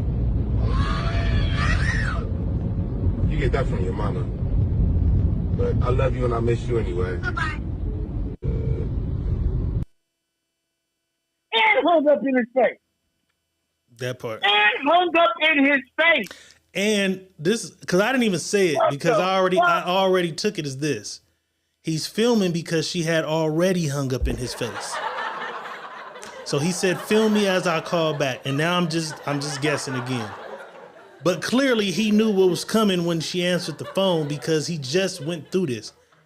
You know what I'm saying? I was born at night, but not last night. I can clearly tell that he had already called and got hung up on. I didn't say it because it wasn't even about that. It's about, is it okay for a child to ever speak like this? You say, we can't decipher his relationship with his daughter. Cool. We can't decipher none of that shit. We can hear her talking. Is it cool for a child to ever, at 10 years old, to ever speak like this? Motherfucker sound 40 years old. No. This all the case for me. Motherfucker sound 40. She said, I don't want to talk. He said, I'm trying to talk. You don't listen to me. She said, you're not listening to me.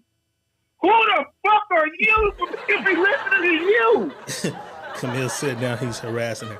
He's her daddy. That's crazy. This nigga as a father has zero rights. You ain't listening We to already me. That's what she told him. This is crazy. This shit is You ain't crazy. listening to me. Who the fuck are you for me to be listening to you when I'm trying to say something to you that you're supposed to be listening to me? Am I fucking lost here? At 10 Camille, years old, it's crazy. am I lost here? Camille, so a 10-year-old can walk up to you and say, hey, motherfucker, get the fuck away from me. Yeah. Because I feel apparently. like you tell a 10-year-old that walked by you that did something and you think she was in the wrong, right? And you're trying to hey, who the fuck are you? Why the fuck are you talking to me? Yeah, I don't know who the fuck you are. That's okay. That's okay. That is fucking bananas if you think that's okay. That's okay. No. We don't know this nigga. We hearing a child. We don't hear this. We don't hear this man turn up on that child. The man gives us nothing. There's nothing bad to say about this nigga but what you can make up. Everything the child doing, we got 1,000 things that we can clearly point out, clearly say that is disrespectful. So we don't know that guy. He seems pretty mannerable to me from right there. Camille, I got a question. I just want to know. How old are you? How old are you? Because maybe our perspectives are way different. And I can see that. I can probably see that too right now. Because our perspectives and age brackets. Why can't y'all figure out why there's never an excuse for a 10-year-old child to respond that way. That's the point we're trying to drive home. That's what we're trying to get you to understand.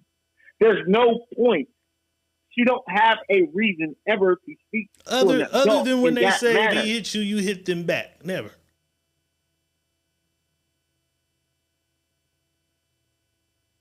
All right.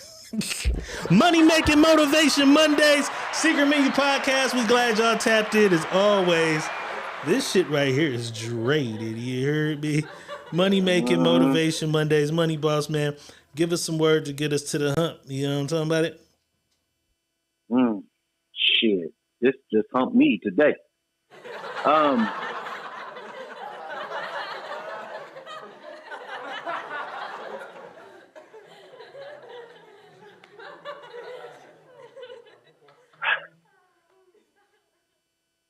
Some people are driven to do things by other people, and other people will play victim to what happened because of their actions. Every action has an opposite and equal reaction. Sometimes people don't react because they think. Most of us have a quick response to what goes on.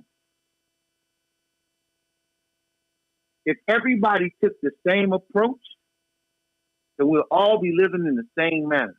But because we all don't take the same approach, we all don't live the same way.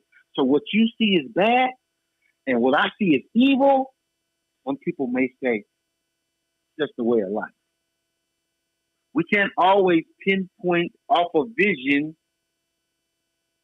that everything seems the way it is because of what I just seen. That's my perspective of seeing something. Your perspective may be different of what you've seen. We have to all understand what we see is what we see. But if we don't see it all from the beginning, from how it starts, we're all just making things up as we go. So, take this with you tonight. When you go wherever you're going tomorrow and you see something and don't see it start, don't always assume you know what the fuck happened. Just assume something happened before this happened and this occurred. Once you do that, then you can start weeding out a lot of shit that you're in the box thinking all the time. Because that's all it is box strength and box thinking. Don't think like everybody else. Think outside the box. Think outside the box. You feel me? Sometimes, though, that shit is clear as day. Sometimes it's just as clear as goddamn day. Shit. They asking whose birthday it is at midnight. It is Money Boss's motherfucking birthday. I need a bunch of cakes, bottles, gifts, all that shit in the motherfucking comments right now. It's Gemini season. Money Boss birthday is at midnight. You feel me? Q Ball is not letting us out of here easily, though. You know what I'm talking about? Q Ball came through the door. Q Ball came through the door, boss. I don't know if you've seen it. Q Ball came through the door. So with 12 undone, let's do it. Hey. Run, bitch. Run, bitch. Run, bitch. Let's do it. Run, bitch. Run, bitch. Run, bitch. Run, bitch. Run, bitch. Run, bitch. Let's do it. Run, bitch. Run, bitch. Run, bitch. Get your striking shoes on, bitch. Let's do it. Get your striking shoes on and run, bitch. You gotta whoop your kids. You gotta whoop your kids. You gotta whoop your kids. You gotta whoop your kids. You gotta whoop them kids. You gotta whoop them kids. But they live with their mama. They live with their mama. They live with their mama. So you can't whoop them kids. Hey. Fuck that ass. And then run, girls. Donations rule the nation. We appreciate the love. She gone. Thank you, everybody, for the birthday shout-outs and everything. Hey. That 10-year-old kid is lost. Shout out to my boy, Vladimir Jones, Pooh Bear. Good looking on the bottle. He just sent me some money to the cash app. Hey. Go get you that bottle of tequila. Shout out to Pooh Bear. I'm going to do that for you. Friday night, the sneaky link boss is popping Pooh Bear bottle. No Diddy. Yes, I am. No Diddy. YouTube only Friday nights. We in this thing. Y'all already know how it go. Tap in. We'll be here. Trap House is out now on Tubi. Tap in, tap in, tap in. The Let's Do It t-shirts is out now. Y'all tap in with the boss. Get you a Let's Do It t-shirt. Support the movement. You know what I'm saying? Support some entrepreneur niggas that's really, you know what I'm saying? Entrepreneur niggas. We love y'all though. We definitely appreciate y'all tapping in. Money Making Motivation Mondays. We'll be back Wednesday, hump day, to do some humping around. You feel me? We'll keep y'all updated with what's going on in this P. Diddy case because I'm sure it is not over. Any other announcements? Anything else coming up, boss? Tomorrow we will be at the bowling alley throwing strikes. I don't know if I'm gonna throw a strike or not, but we will be at the bowling alley. If you want to come have a shot with me. Oh, at the bowling alley on your birthday? That's fire. On my birthday. That's fire. At the bowling alley on your birthday, that's fire. We'll be there at 8 o'clock. We'll be in that building at 8 o'clock. Come slide through, hang out with the boss. It is officially my day tomorrow. So we will be at the bowling alley. 8 o'clock. 8 o'clock. 8 o'clock. Get there. Come, if you don't bowl, you can come drink. Shit, you ain't got to bowl, but we don't bowl. I'm going to try. Hold on. I'm going to Because you was just on the injured reserve list. You yeah, feeling better, I'm going to try. I'm feeling a lot better. You know, I'm moving and shit. And this ain't off your AT yet. This ain't off your AT pills or nothing. Leave them alone. You know? And not the pills either, the bitches. Leave them alone, 'cause that shit might You will be. be at the bowling alley 8 o'clock. Yes, sir. You feel me? Stennis I will Cook in be the there. house. Right at We'll the be finish bowling line. it up.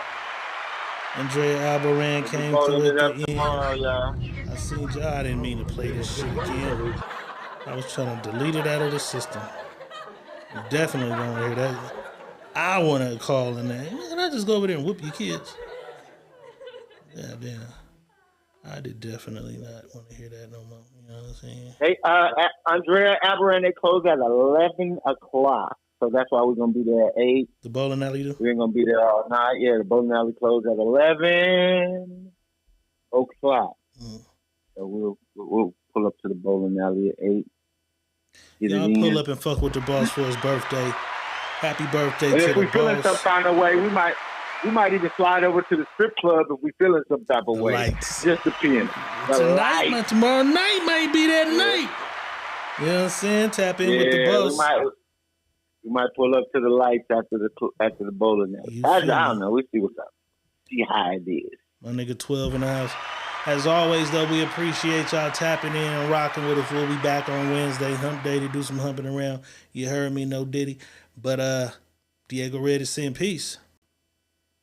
Money Boss is saying peace. And we outro. The Secret Menu Podcast with your hosts, Diego Red and Money Boss. Brought to you by Rebel TV, the Rebel entity. Live from the West Side and worldwide. Real ones know what's up. And if you don't, you get the point. Tap in. It's the Secret Menu Podcast.